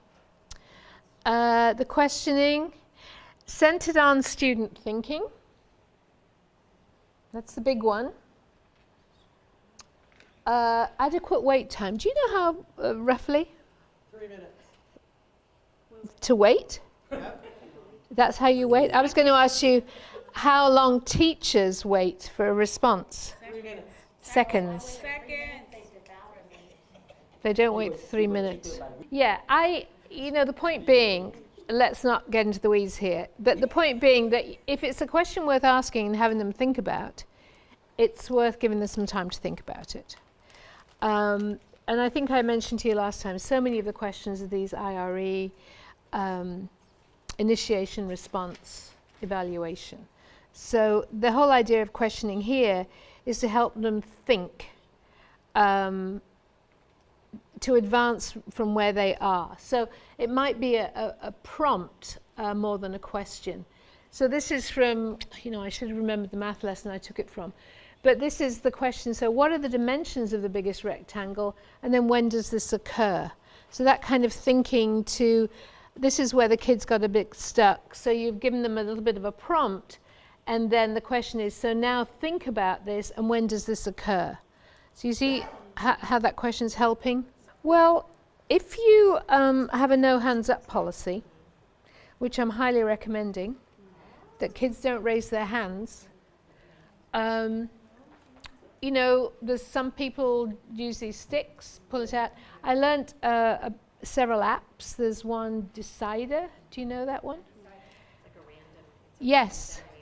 It's brilliant. It's a random generator. You put the kids' names in, it's a random generator, and you can display it. So the kids' names are randomly pulled, and then the generator removes the kids' names if they've already answered a question. I thought that was absolutely brilliant. I just use popsicle sticks. You use popsicle sticks. Yeah, Old school. I just take them out and then yeah. As soon as I finish, I put them all back. So you have a no hands up. So they raise their hand. Yeah, well, try not having them, because it does put pressure on. If you see, oh, somebody's got a hand up, you know, especially when they're doing this, tell them to put them down. But when you've got so you're calling on kids, but what I'm suggesting is, oh, you're giving them the opportunities to build on. But if you have a larger class than you do, then sometimes it's useful to have, you know, a mechanism to get. But I'm really recommending no hands up. It's like a rehearsal time, that you've time to rehearse your thinking and get your ideas together. And in fact, that is on the second bullet on page 71, the paired discussions. So they give them time to think in pairs. Yeah, the more you can set up the expectations and the parameters for the kids, the better.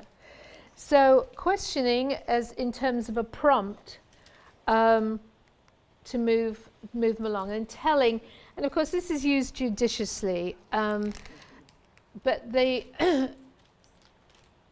and as the New Zealanders say, it's really to keep the momentum going. If you want to get to the substance of the lesson, then, for example, kids reading aloud, that word means now continue reading. So we're not going to spend half an hour on, oh, let's figure out what this word means, because we're focusing on something different. find another source that supports your conclusion, that's a telling, and read the question again and pay attention to the words with evidence from the text. So those are tellings. Again, careful how you use it, but the goal being, okay, you want to get to this part of the lesson with evidence from the text, so the kids need to be told, okay, read it again. And then finally, explaining, and this is some work I did quite a while ago actually with Education Testing Service, but we were looking at how ELs in particular were reading articles, little pamphlets. And they were focusing, or they were over-relying on the visuals, right, to get to the understand the author's perspective. And so, over-reliance on the visuals, they were missing a lot of the author's perspective. And so the explanation then would be, authors use text near the image to help you understand the message they're trying to convey. So it's not just the image, there's actual text, and it's near the image. And then near this image, the author uses some words in these sentences to help you understand the effects of caffeine. So that's an explanation about what authors do with visuals, explaining that there's text near the image, and then the second thing would be, can you find them? And that actually worked pretty well. We did, these are middle school ELs. So, what we're going to do now is look at another math lesson. And thank you for being so analytical about teaching and not whining about, oh, more math, I do ELA. I know I don't have that in this group. This is a kindergarten teacher, and we should be humbled by her organization, folks. This is also a Teaching Channel video, and this is a kindergarten. And what I want you to focus on is what deliberate acts of teaching, if any, do you actually see her engage in with her students? Paul, do you think we could have this main light off here for watching this? Because I really want them to see the kids. Thanks so much. So what are the deliberate acts of teaching? Remember, modeling, telling, explaining, prompting, questioning, and then we'll talk about feedback after this. Okay, ready? My name is Stephanie Latimer, and today's lesson is counting collections with my kindergartners.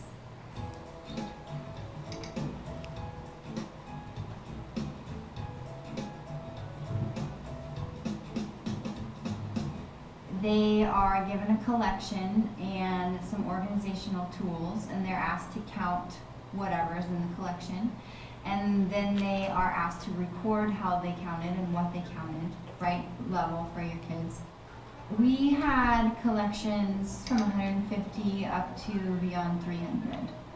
There's little like pom-poms from the craft store, marbles, baseball cards, any little thing that you can fit into a Ziploc bag that they can organize, they'll be able to count. You and your partner need to decide how we're going to count. So you might have to play rock, paper, scissors about that. Either by 5s or by 10s is your choice today. Did I say 2s? No. We're just going to do 5s or 10s today, okay? Sound good?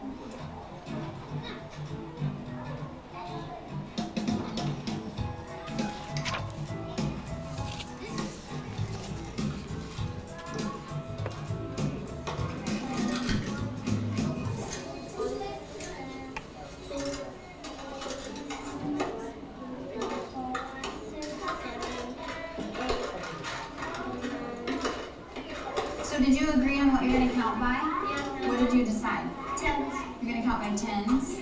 Learning is constantly happening. No matter what you do, they're going to be learning. Either they're learning how to work with someone else, or they're learning how to write numbers, or they're learning how to count, rote count, or they're learning how to organize something mathematically. You can count by 2s on one foot. You could, to make a 10? Yeah. Tell me what you mean by that.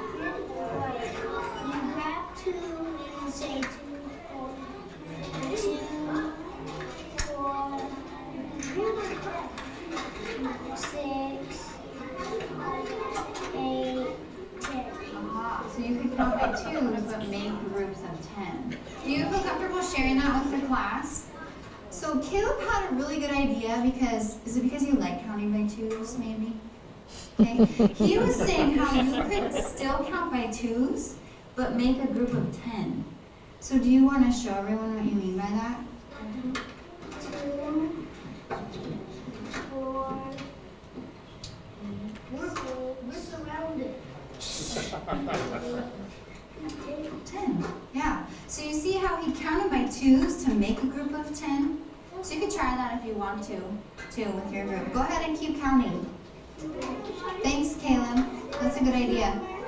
What are you guys counting by? Feet 10. By tens, okay. So you're using plates to put groups of 10, and then you're using a 10 frame. So the 10 frame works because you can put how many things on a 10 frame? Just 10. You don't even have to count. Right. Okay. So I'm going to come back to our count organized and see how many you have. Okay?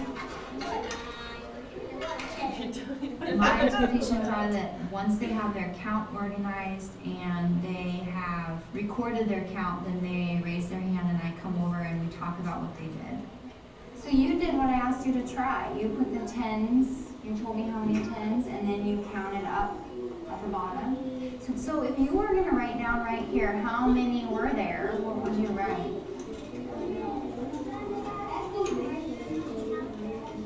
So that says 31, but you said 131. So what do you need in the front there? That would just be a 1. There you go. So what's your number again? 31. Something I was excited to see was a lot of my kids making hundreds, because that's kind of the next step that I've been guiding in my conferences. So I want help sticking them together. So like erase this. So making hundreds? Yeah. Is that what you want to do? Make hundreds? Yeah. Okay. JT, are you interested in making hundreds also? Yeah. So can you put your boards down for a second and we can do this together? So we have 10 here, right? Yeah. So what if I put these? Now how many do we have? 20. Okay. 30, 40, 50, 80, 90, 100. So we want to stop there, right? So we know we have 100 there. So Mari, you could just draw this. JT, what if you just circled 100? Do you know what I mean by that? Not sure? Okay, let me tell you what I mean. So we could count up to 100 and then you could just circle it with your pencil. So let's count.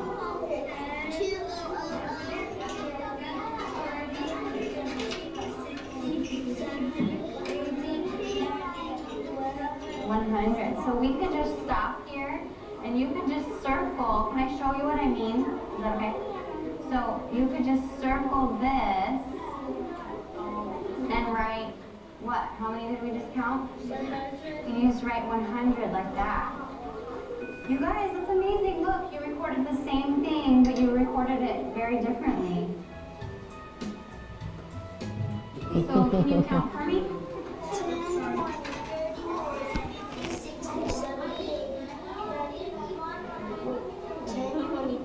40. I've noticed a lot of students having trouble, if there's 20 cups out there, remembering which ones they've counted. So this says 200 though. So when I count, sometimes it helps me to move the ones I've counted so that I know I already counted them. Do you want to try that?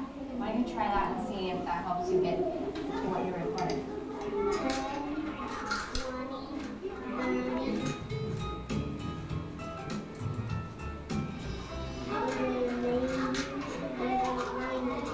And this one you didn't count. I was watching carefully. 200. So that's exactly what your board says.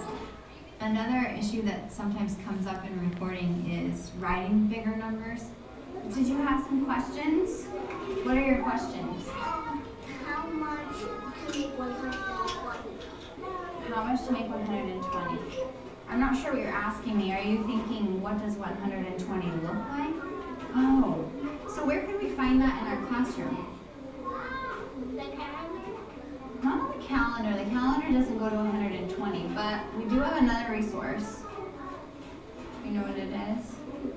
Can I show you? Okay, let's go look. So, Dariana, come on over here. Where is 120? Ooh, you're pointing to two different things and they have the same number, so I can see why you're confused. So this, we say 101, 102. So that's 102. Dariana, why do you think it's here?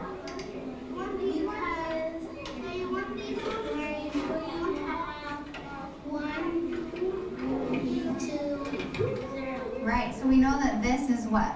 120. Well, just without the 1, it's 20, right? So this is 120. So why don't you go ahead and make sure you have that written on your clipboards, and then you can get a new collection. Okay, so your question is, how is she responding to the kids? Just turn and talk with your partner. What did you see in terms of her responses to children? What a masterpiece of organization, by the way. Can you imagine? When she says anything that they can count, anything that can be put into a Ziploc bag, I think, and their mouths as well, but they didn't put it in their mouths. Hang Sung, can you terminate your conversation now? Sorry, but we are done with that bit of the session. We'll give you a chance to give some feedback to the group. So what did you see her doing then? I'd actually take out the little and just say one important thing for kids. Because I don't want people writing on my paper without asking my permission. Right. Yeah, whether I'm 5 or I'm 15. Yeah, nicely noted. And what was her strategy? That she was actually doing To group the hundreds. yeah, that she was modeling how we could group that. Yeah. Modeling, questioning, prompting, a lot. Yeah, there was a lot. And I thought it was adorable. She said, I was watching. You know, I mean, keeping the focus on the child all the time. It's what you weren't doing it wrong, but I was watching, I was listening. Yeah, thank you, Becky. So you saw anything else that you want to raise as a specific? I think it's a very fine line. And, you know, I don't necessarily know that it's of such value to really try and, you know, get into the real hair-splitting specifics, if that helps. Because I go back and forth, and when you said, well, I thought, well, maybe there's no difference. And then you point something out, well, there is a difference. But it's a prompt, a question, there's some kind of relationship there or similarities, but maybe they are a little bit distinctive on occasion. Yeah, let's not just get into the weeds there. So they knew. And the other thing that I really appreciated, the kid was counting by 2s, but she didn't say, I told you to count by 10s. It was, you know, I see you counting by 2s to make a 10. And then she modeled that. There was one other, somebody pointed out either yesterday or the day before in the group, that when she talked about the calendar, she just told her, no, the calendar doesn't go up to that number. And that was a good telling, because I can imagine, well, certainly these teachers, and I can imagine it, that a lot of teachers would use the opportunity, let's look at the calendar, let's see how far it goes up to, let's forget all about your question, She said, no, it doesn't go up that far. And let's keep the focus on the, so I thought that was a good example of telling. And I'm just telling you the calendar doesn't go up that far. Another one where she said, you could just draw this. Yeah, just draw it. Yeah, exactly. And so, you know, when you're keeping and you're wanting the focus and the momentum on the goal, then let's not bother with bringing in extraneous distracting pieces. She can talk about the calendar tomorrow and say, remember when you thought we could see on the calendar? Well, let's have a look. We can all learn from it. So I appreciated the person bringing that out. So I don't know how she organized. I've taught kindergarten. I just have no idea how she does what she does. Yeah, I just thought it was marvelous, her organization and the culture, the atmosphere, the expectations. Now, think about the middle school lesson we saw. Just take a minute to think about that. What similarities do you see between the two lessons from a formative assessment perspective? And observable tasks. And don't forget her tasks have multiple entry points as well, because she had different collections depending on, as she said, depending on where the kids were. And some kids were taking that next step because that's where she'd been nudging them. I thought she was going to say nudge, and she said guide. I thought maybe that's where I've got it from her, because I've seen it 3 times in the last 3 days now. But very similar approaches. And I think what we're seeing in formative assessment, both as an artifact of formative assessment and a context in which formative assessment can flourish, is this kind of teaching. You know, it's very hard to do formative assessment when I spend, well, I'll give you a real incident. I had a group of, I don't know if I told you about this in the state. I was their turnaround strategy for all these schools and school improvement. And, you know, you're talking about walking around. Forgive me if I've already told you this, I might have done. But I remember going back, I'd leave them like I do you, then I go back, and first of all we talk about what you'd done. And they said, this high school principal summit, and said something really important happened in my school. And I thought, oh, brilliant, something really important. I said, great, what? Please share. And he said, the teachers are getting up and walking around while the kids are working. And so I thought, did I just hear that? Fix my face. And then I hear from over here, another teacher says, that's huge, you know? I mean, I'm telling you, you have no idea. That was huge. And then another teacher, again high school, I shouldn't beat up on high school teachers, but they came up to me and they said, so I have a 50-minute class period, so I talk for about 40 minutes and the kids take notes, and I have my PowerPoint and they take notes. And then I ask them some questions about what they've learned. That's right, Abe? I'm doing it right? Formative assessment? Well, not exactly. I should work for the UN, I'm telling you, based on some of the things I have to be so diplomatic. But you see what I'm getting at, the shift in pedagogy to much more the focus being on the learning.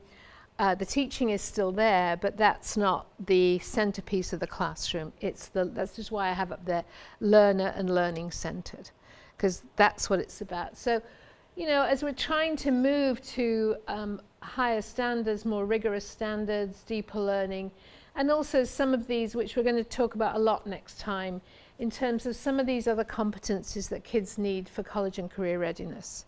You know, it's not just the academic content, it's some of these learning to learn skills, which I think you already see emerging there. So let's talk a little bit about feedback, and then we'll take a break, and then I'm going to show you a video of feedback. So feedback then, the reason I'm singling out feedback, how many of you know the work of John Hattie? Yeah? He's kind of the world's rock star right now in education.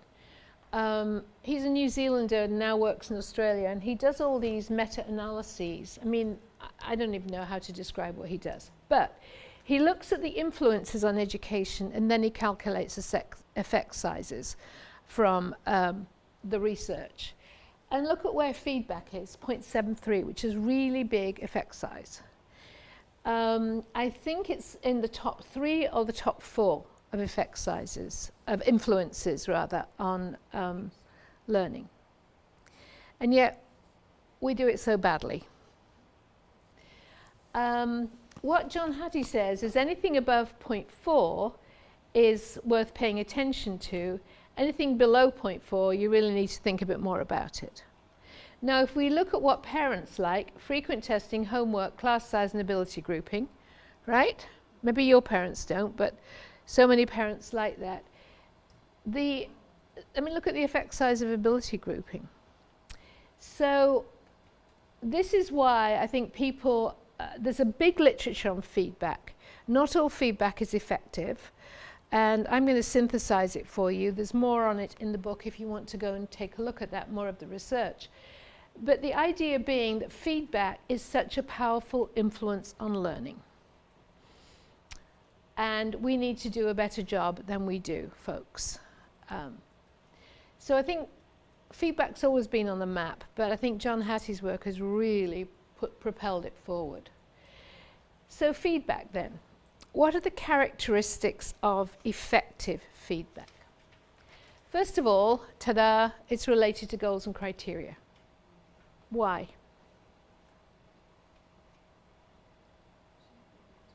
That's the way that you nudge them forward.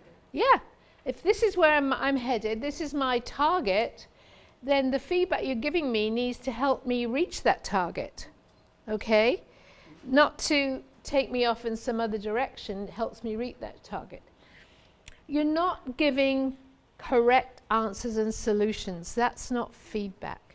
Feedback is, in general, the rule of thumb with feedback is use, the step and the star and the step that I told you about last time, that kids use. That you tell a child what they're doing well.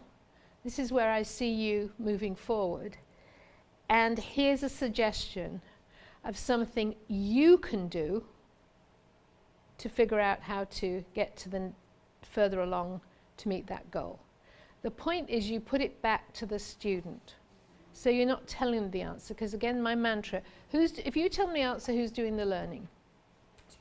No one, because you already knew it, and you've prevented them, you've given them the opportunity, prevented them from learning it. It focuses on the learning and not on the individual. In the literature, it's called ego involving. So you're not involving the person. I can say, Javier, you're such a great student. I'm so glad you're in my class. I mean, he might feel good as a result of that, but it's not on his learning. It doesn't help him to be a better learner. It just helps him to be a smug little individual. Right, Javier? So it needs to be focused on the learning and not the individual. So teachers routinely, me included, say things like good job. Effective. Exactly. If you're a student that has agency, you'd be saying, okay, tell me how it's a good job. Why do I need to know that? Why do I need to know that it is a good job? So you can build more on. Yeah. So I can use it again. So I can think, okay, I use this learning strategy here. It worked here, so I have a strategy that I can apply. And that's another thing I'll focus on next time, is helping kids understand learning strategies. We don't do that often enough in our classrooms. Engaging students' thinking. We have got to, if the learning goal is substantive, the success criteria meaty, we've got to engage their thinking toward meeting that goal and those criteria. And then the final thing here is that it's used by students. Don't give feedback if you're not going to let students use it. Just don't bother. And I think I shared with you some really important research that was actually done a few years ago, but has been replicated. What happens if you give grades and feedback? Well, they often don't coordinate. No, that's true. That's true. What do you think kids look at? The grades. The grades. They could care less about feedback. Well, I'm glad to hear that your parents are open to feedback, because this is the excuse I get frustrated with people. Well, we can't do this because the parents want grades. No, the parents don't want grades. They want what they're given. And if they know there's a better way, they'll, believe me, I have the scars on my back to prove it. If they know, I do, they have a better way, they will go along with you. They will. So this idea of feedback then. So let's look at a couple of examples. So this is from John Hattie again. You're a good counter, Deborah. Too evaluative. Too general. Great work on the painting, Terry. I told you he was an Australian. Too reward focused. You caught the ball, Kate. You deserve a star. Okay? Now, you might think this is funny, but this isn't that far-fetched.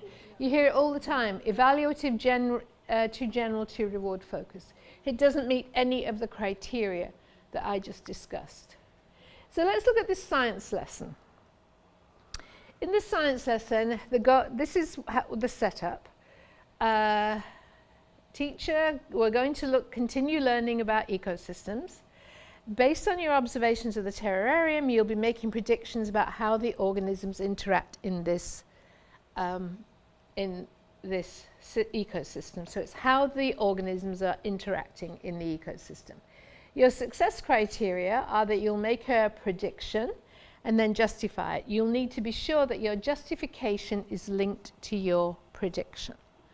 So I'm pretty clear what's expected of me. All right, so student response. I think the crickets will die because crickets die easily. So instead of thinking, oh God, this kid learned nothing, teacher thinks the prediction is reasonable, but the justification is a restatement of the prediction and does not describe why the student has made a prediction. Okay? So that's my interpretation. That's what I'm talking about. I've got the response. Then I have to interpret it against the criteria. And then the teacher says, you've supported your prediction with the justification, star. You did that well. You've got the justification. Can you explain more about why the cricket might die when the plants are removed? Okay, so pushing them a little bit further into the justification for the note that they're not giving them the answer. So you make a prediction and justify it. The justification is linked to your prediction.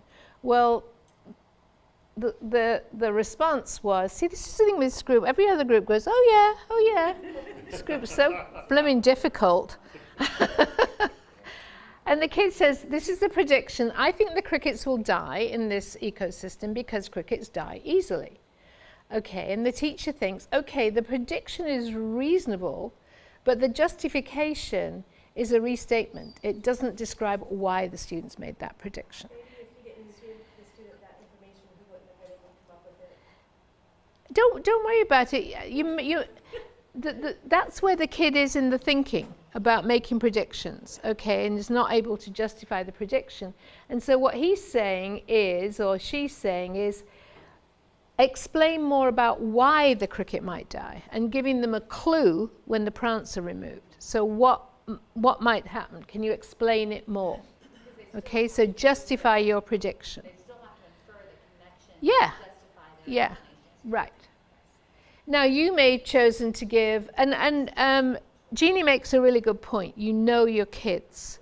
We're talking about all this in the abstract. You know what's going to be right for your kids. And so I want to keep that in the mix. I should have a triangle. So it's the response, it's your interpretation, and your knowledge of the child. And that all goes together. I don't say that enough, so thanks for pointing that out. So we look at this. Well, I'm saying that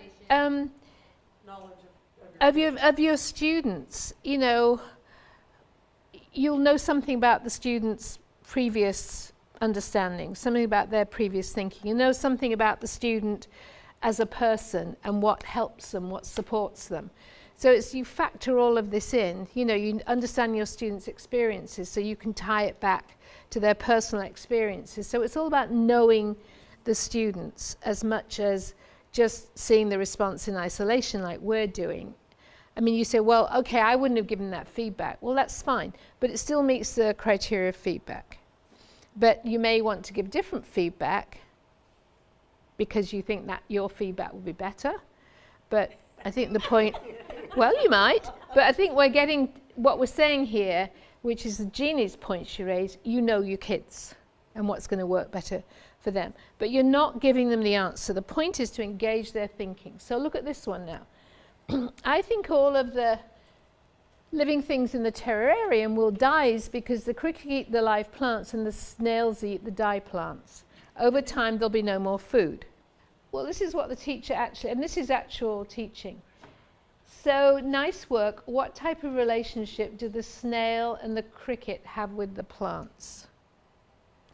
Now, I have to tell you that I did a conference presentation recently at the Council for Exceptional Children.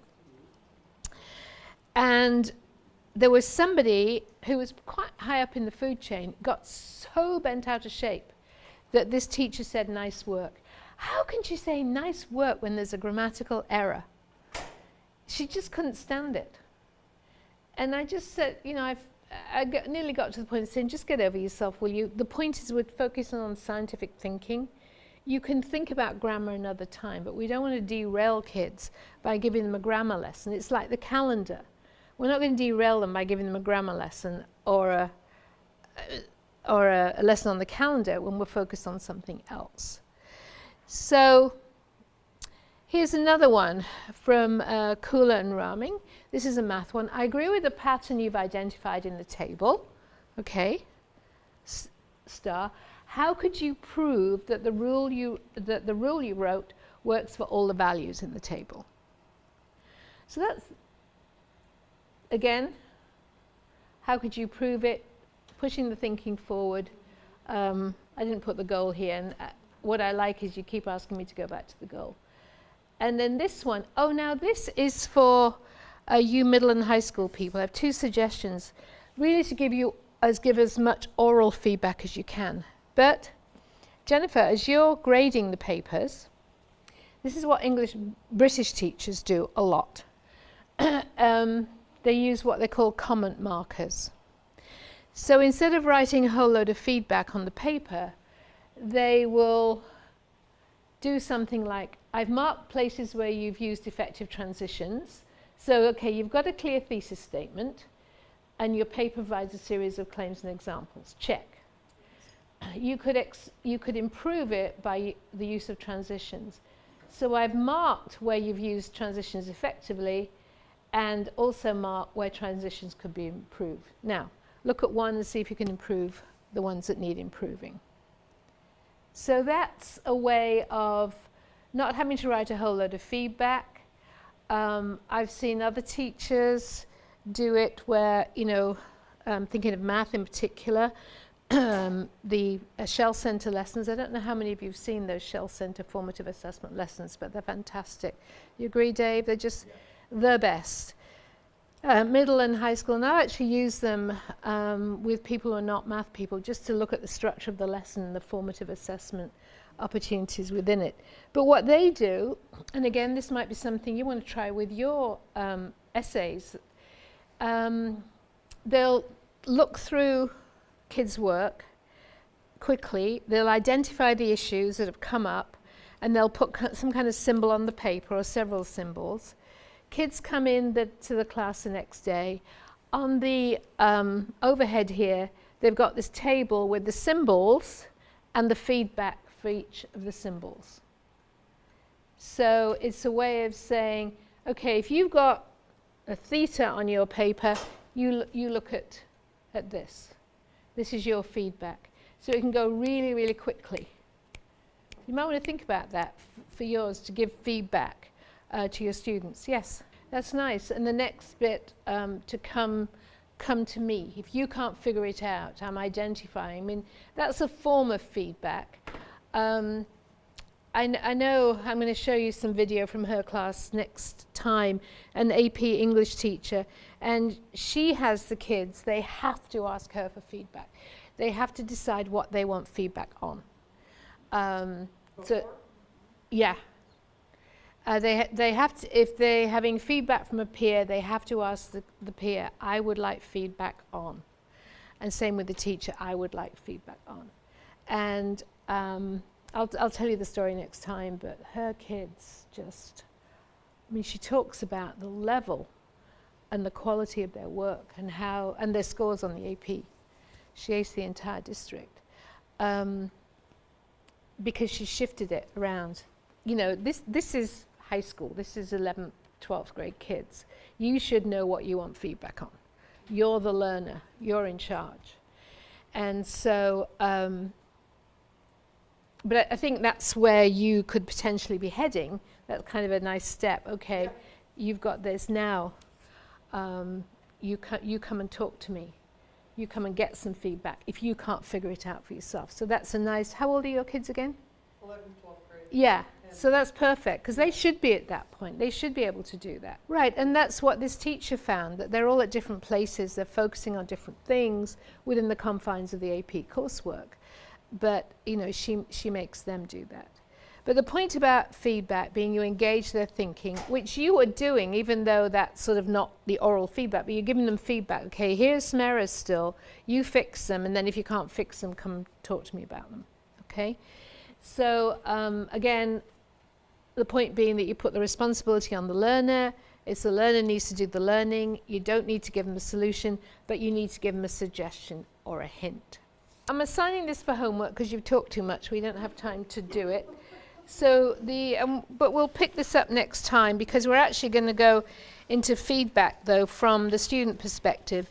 So you've got a handout, effective feedback, is it or isn't it? So that's homework. That's one homework assignment to figure out which you think is effective and which isn't, and I'll pick that up with you next time.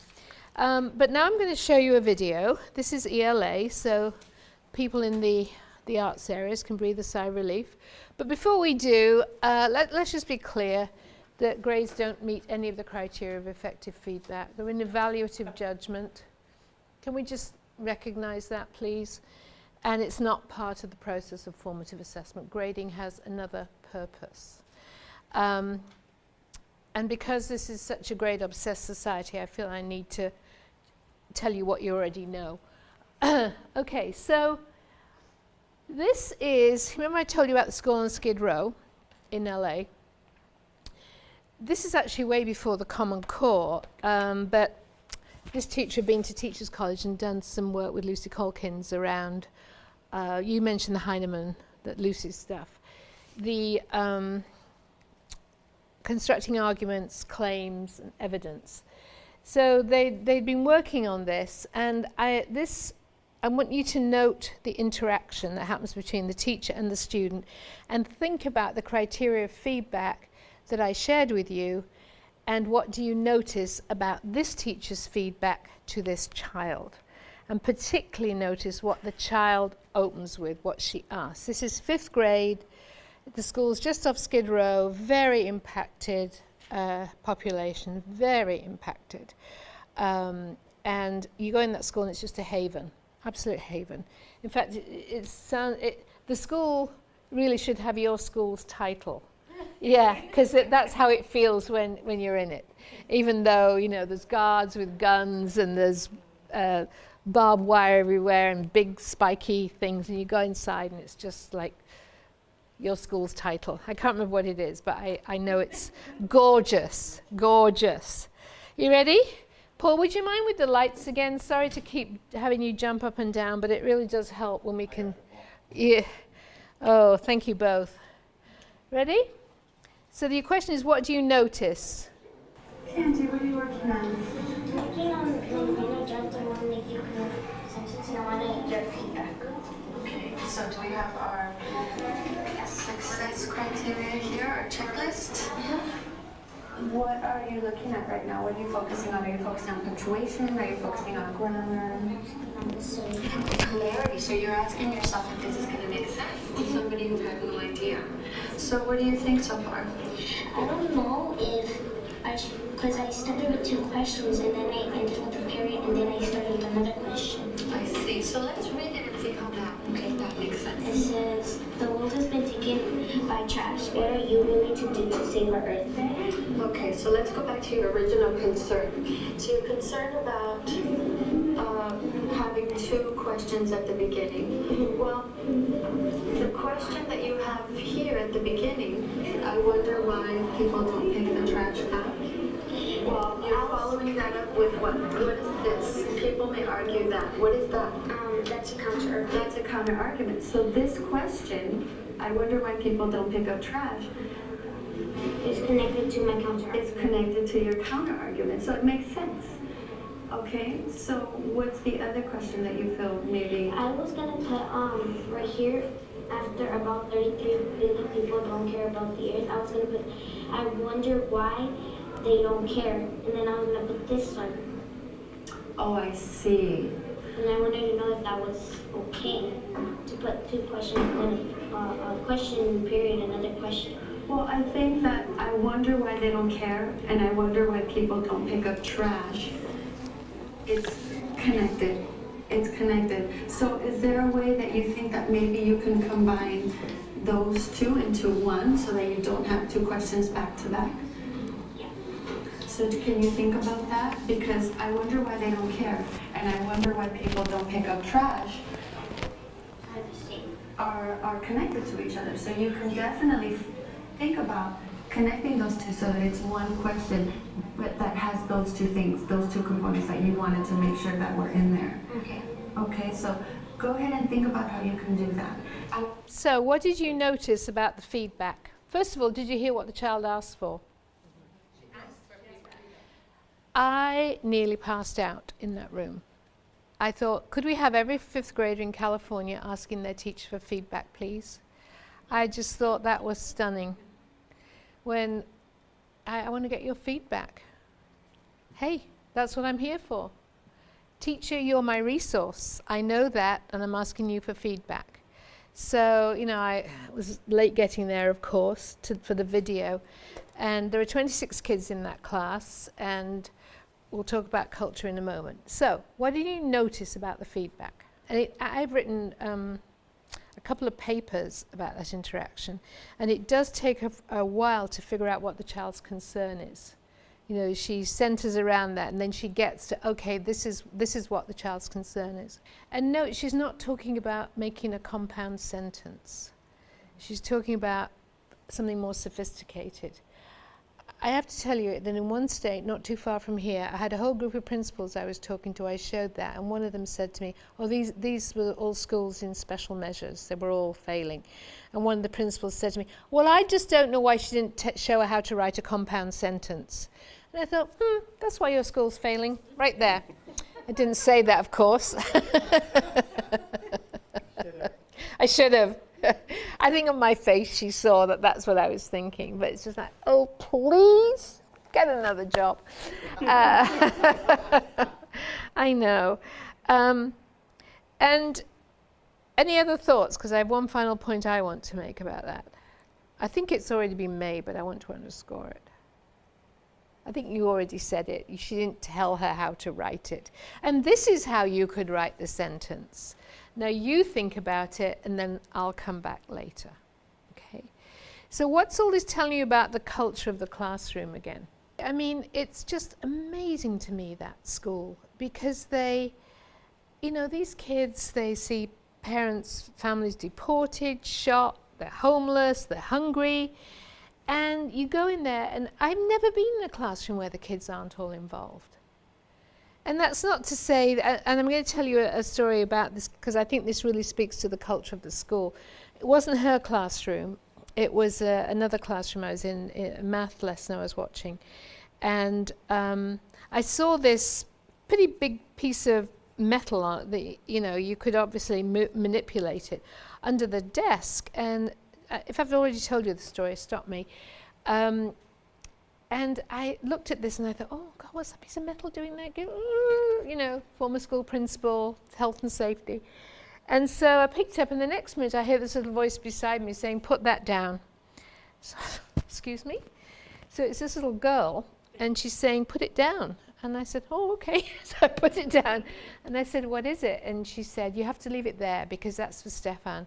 When he has a meltdown, when he's going into meltdown, he needs to get hold of it, and he twists it around. It makes him feel better. That's culture, folks. That's acknowledgement, that respect, that shared responsibility. That there's, and she was as smart as a whip, and the next minute she's working with Stefan, who is not remotely at her level, but somehow he's getting something and she's getting something from the conversation. She's explaining something and he's asking her a question. So that's what I mean by that shared responsibility, that shared culture, which is very present. And the other thing I think about that, and I've seen that a million times and analysed it very carefully, it's almost a quasi-collegial relationship that the teacher and student have. You know, we're talking about shared responsibility. Well, you know, I'm your resource. She sees the teacher as a resource. I want your feedback. She gives the feedback, then she's going to come back. So there's no way, you know, I'm focused on your concern. As somebody said to me yesterday, she said, I really like the way the teacher used it. I'd never thought about this, the way the teacher used the word concern. Not what's your problem. What's your concern? You know, what's your issue? What do you want me to give you feedback on? And actually that child was engaged in self-assessment as well. I think you pointed that out, Wendy, that she assessed where she was in her own learning and wanted that feedback. So when we talk about feedback, that's the kind of thing we're meaning. Leave the onus, the responsibility with the child, but give them that suggestion that they can take to move forward to meet the goal. next time when I see you, we'll be talking about feedback again, but from the perspective of peer feedback and helping kids to become effective in self-assessment and peer feedback. So that's going to be, we'll revisit feedback next time, and you'll of course have done your homework, the good students that you are, and we'll look at that, is it effective and isn't effective. But I don't want to rush you in this, because I want you to do some thinking in the next session. We've already said that about the classroom culture. This is the high school student from the classroom I'm going to be showing you next time. And I just loved what the student said in an interview I did with her. I'll read it. I think that feedback is very applicable to our real lives, because after we graduate from high school and go to college and get a job, we have the ability to change what we do. By doing these things, like revisions, i.e. using feedback, we're able to objectively look at what we've done and learn what we need to do better, and then change it so it can be better in the future. What we produce is not something that's unchangeable. I just feel that's very applicable in real life, because that's kind of how it works.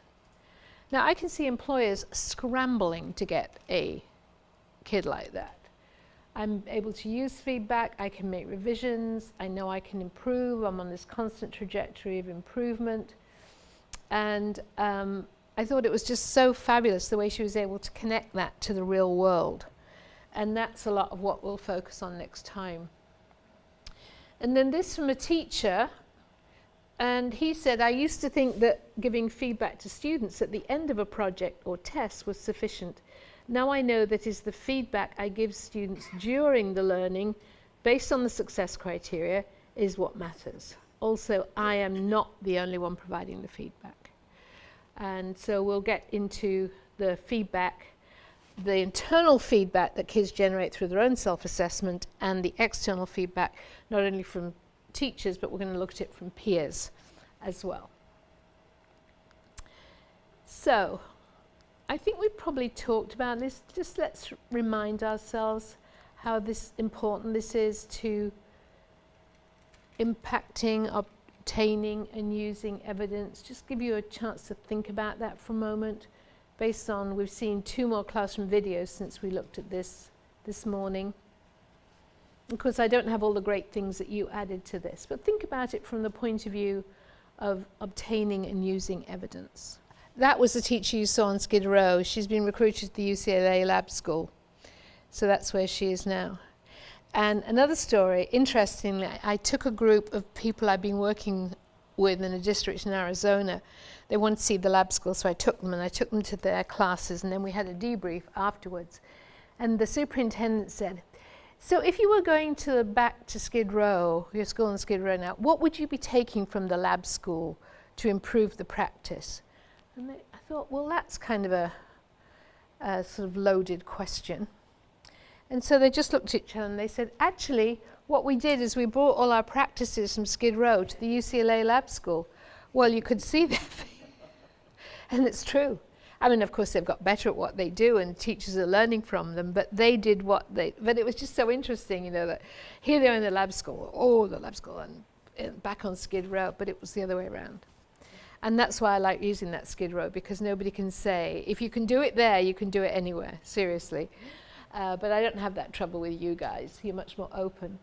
So let's get into the summing up phase of this and some reflection time. And I do want to give you time to reflect. And then additional homework. So we've talked about planning formative assessment opportunities. And I think I've said over and over and over that the core word is intentionality. That I'm intentionally planning these.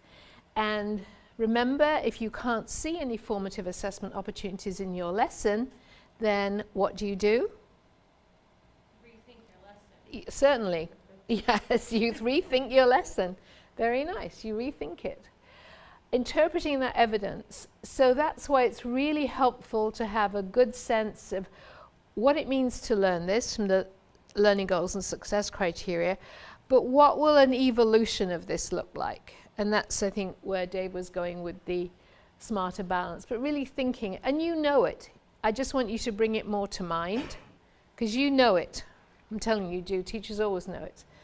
That you're making your responses, as we saw in the 2 math lessons, and indeed in the feedback lesson, it's contingent on the evidence. So it's not like I'm carrying on teaching regardless of where the kids are. I'm making this a point of contingency. So I'm responding to where my kids are. We know the power of feedback. I hope you've seen that in those effect sizes. There's a big literature on feedback. Not all feedback is effective. And there's more on feedback here, which might be nice if you care to read it before we come together next time. And then finally, the classroom culture. I mean, it really does impact everything. And we didn't specifically have a chance to talk about that in relationship to obtaining and using evidence. But the key thing is obtaining worthwhile quality evidence that you act on. That's what formative assessment is essentially about. The acting on contingently through your deliberate acts of teaching, including feedback. So that's been our journey, folks, today. You guys have done a great job. So I have this if-then, and I was very proud of myself for getting all the animations, so I expect some oohing and ahhing at the end of this. So if learning goals specify the intended learning for the lesson, not the activities, not the doing, what is the math, what's the language, what's the science, what's the historical idea, what are they going to learn? And if the success criteria are clearly aligned to the learning goal and they specify those learning performances. These are the performances that I will be observing and will be indicators to me that the students are on the way or have met the goal. And if, remember this is our lesson plan, that we have learning experiences planned to support achievement of the goal. And then what? Evidence gathering. This is where you've been, guys. This is your little roadmap where you've been in the last 2 sessions. Evidence gathering aligned to the goal and the success criteria is planned to occur while students are in the process of learning. And if evidence is interpreted, remember you're interpreting evidence in relation to the success criteria. So we're not running around looking for grammar. Not that we don't care about grammar, we do, but we're not going to interrupt the science thinking to talk about grammar. That evidence is interpreted in relation to determine the student's current learning status. Then, what do you think is coming next? Learning through, think about this from the teacher perspective. The instructional action. The learning is going to be moved forward through what you do as a teacher. That doesn't mean to say the kids aren't going to learn themselves, but the instructional action, including feedback, can be taken. So that really is a summary of your journey where you've been in the last 2 sessions with me, surrounded or underpinned by all the culture that we've discussed. So this all needs to line up, as it would in any kind of assessment. The good news is in formative assessment, though, is giving us tractable information that we can actually take. And so then learning is moved forward. Learning happens through the actions teachers take. So when we meet again, we're going to look at all this from the perspective of the students, okay? How that works for students.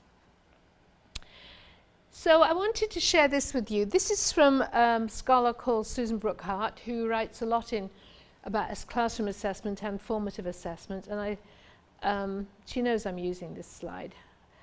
And I just think it's a nice contrast and a way for you to think about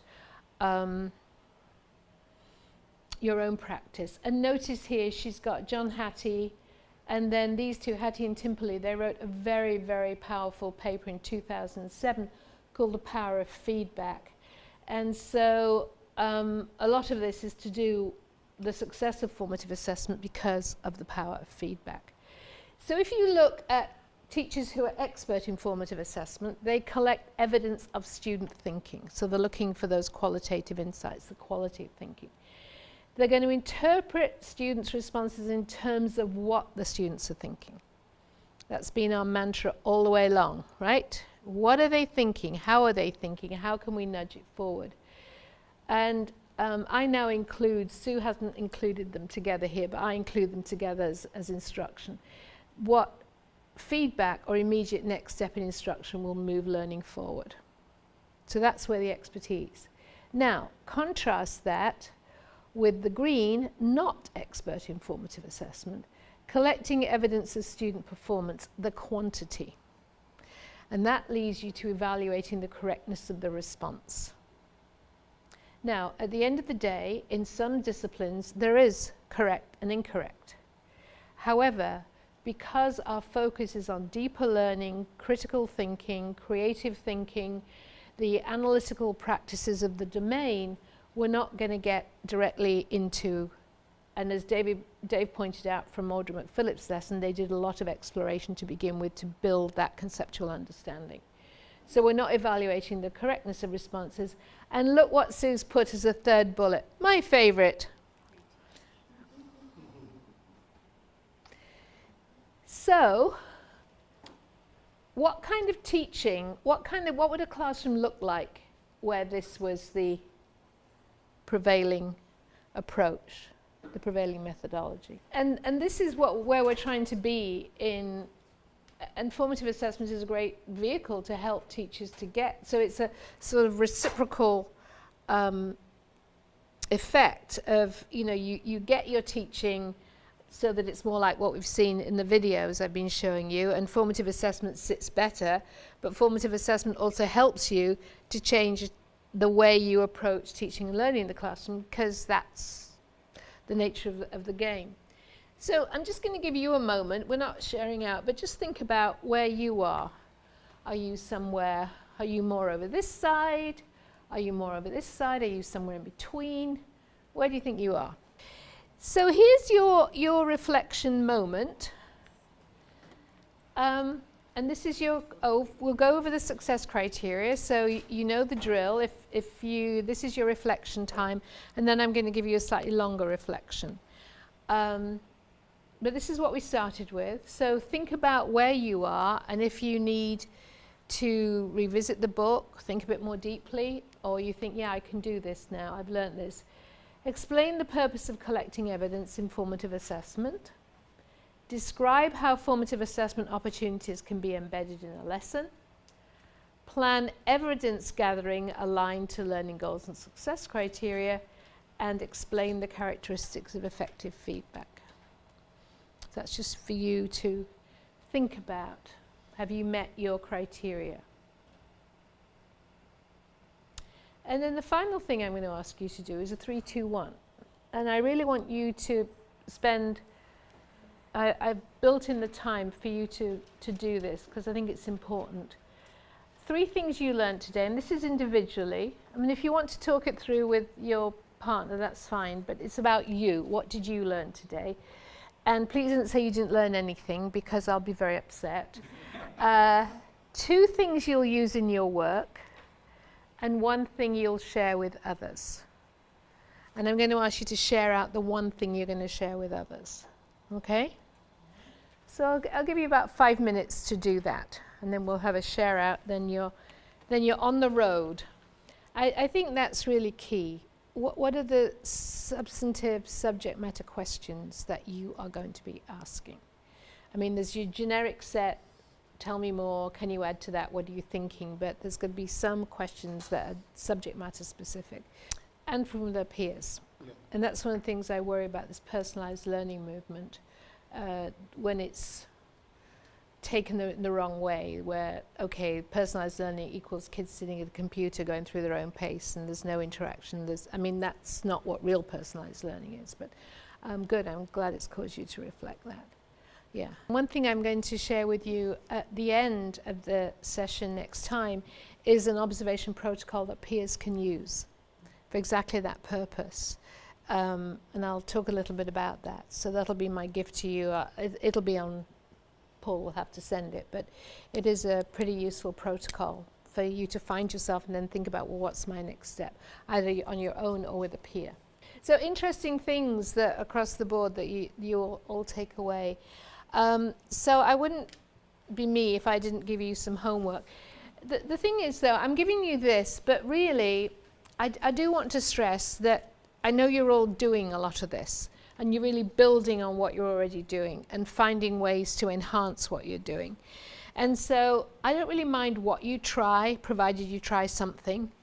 And maybe it's asking your kids to give feedback, what feedback they want. Whatever it is, I would like you to come back next time having tried something. And if you're feeling bold enough, I mean, I'd really like you to go through the whole lesson plan and implement it and tell us how it went. But if you feel that's too much for you where you are, I don't think it's too much. In fact, why am I being so mean about it? You get on and do this, right? But if you wanted to focus on something additionally, like you really, really wanted to try out feedback, or you really wanted to go and observe another teacher, or Wendy, I'd be interested to know how your lesson planning went with your group. But I'd really like you to try this. That for at least one lesson between now and when we meet again on May 14th, that you will be able to try this out.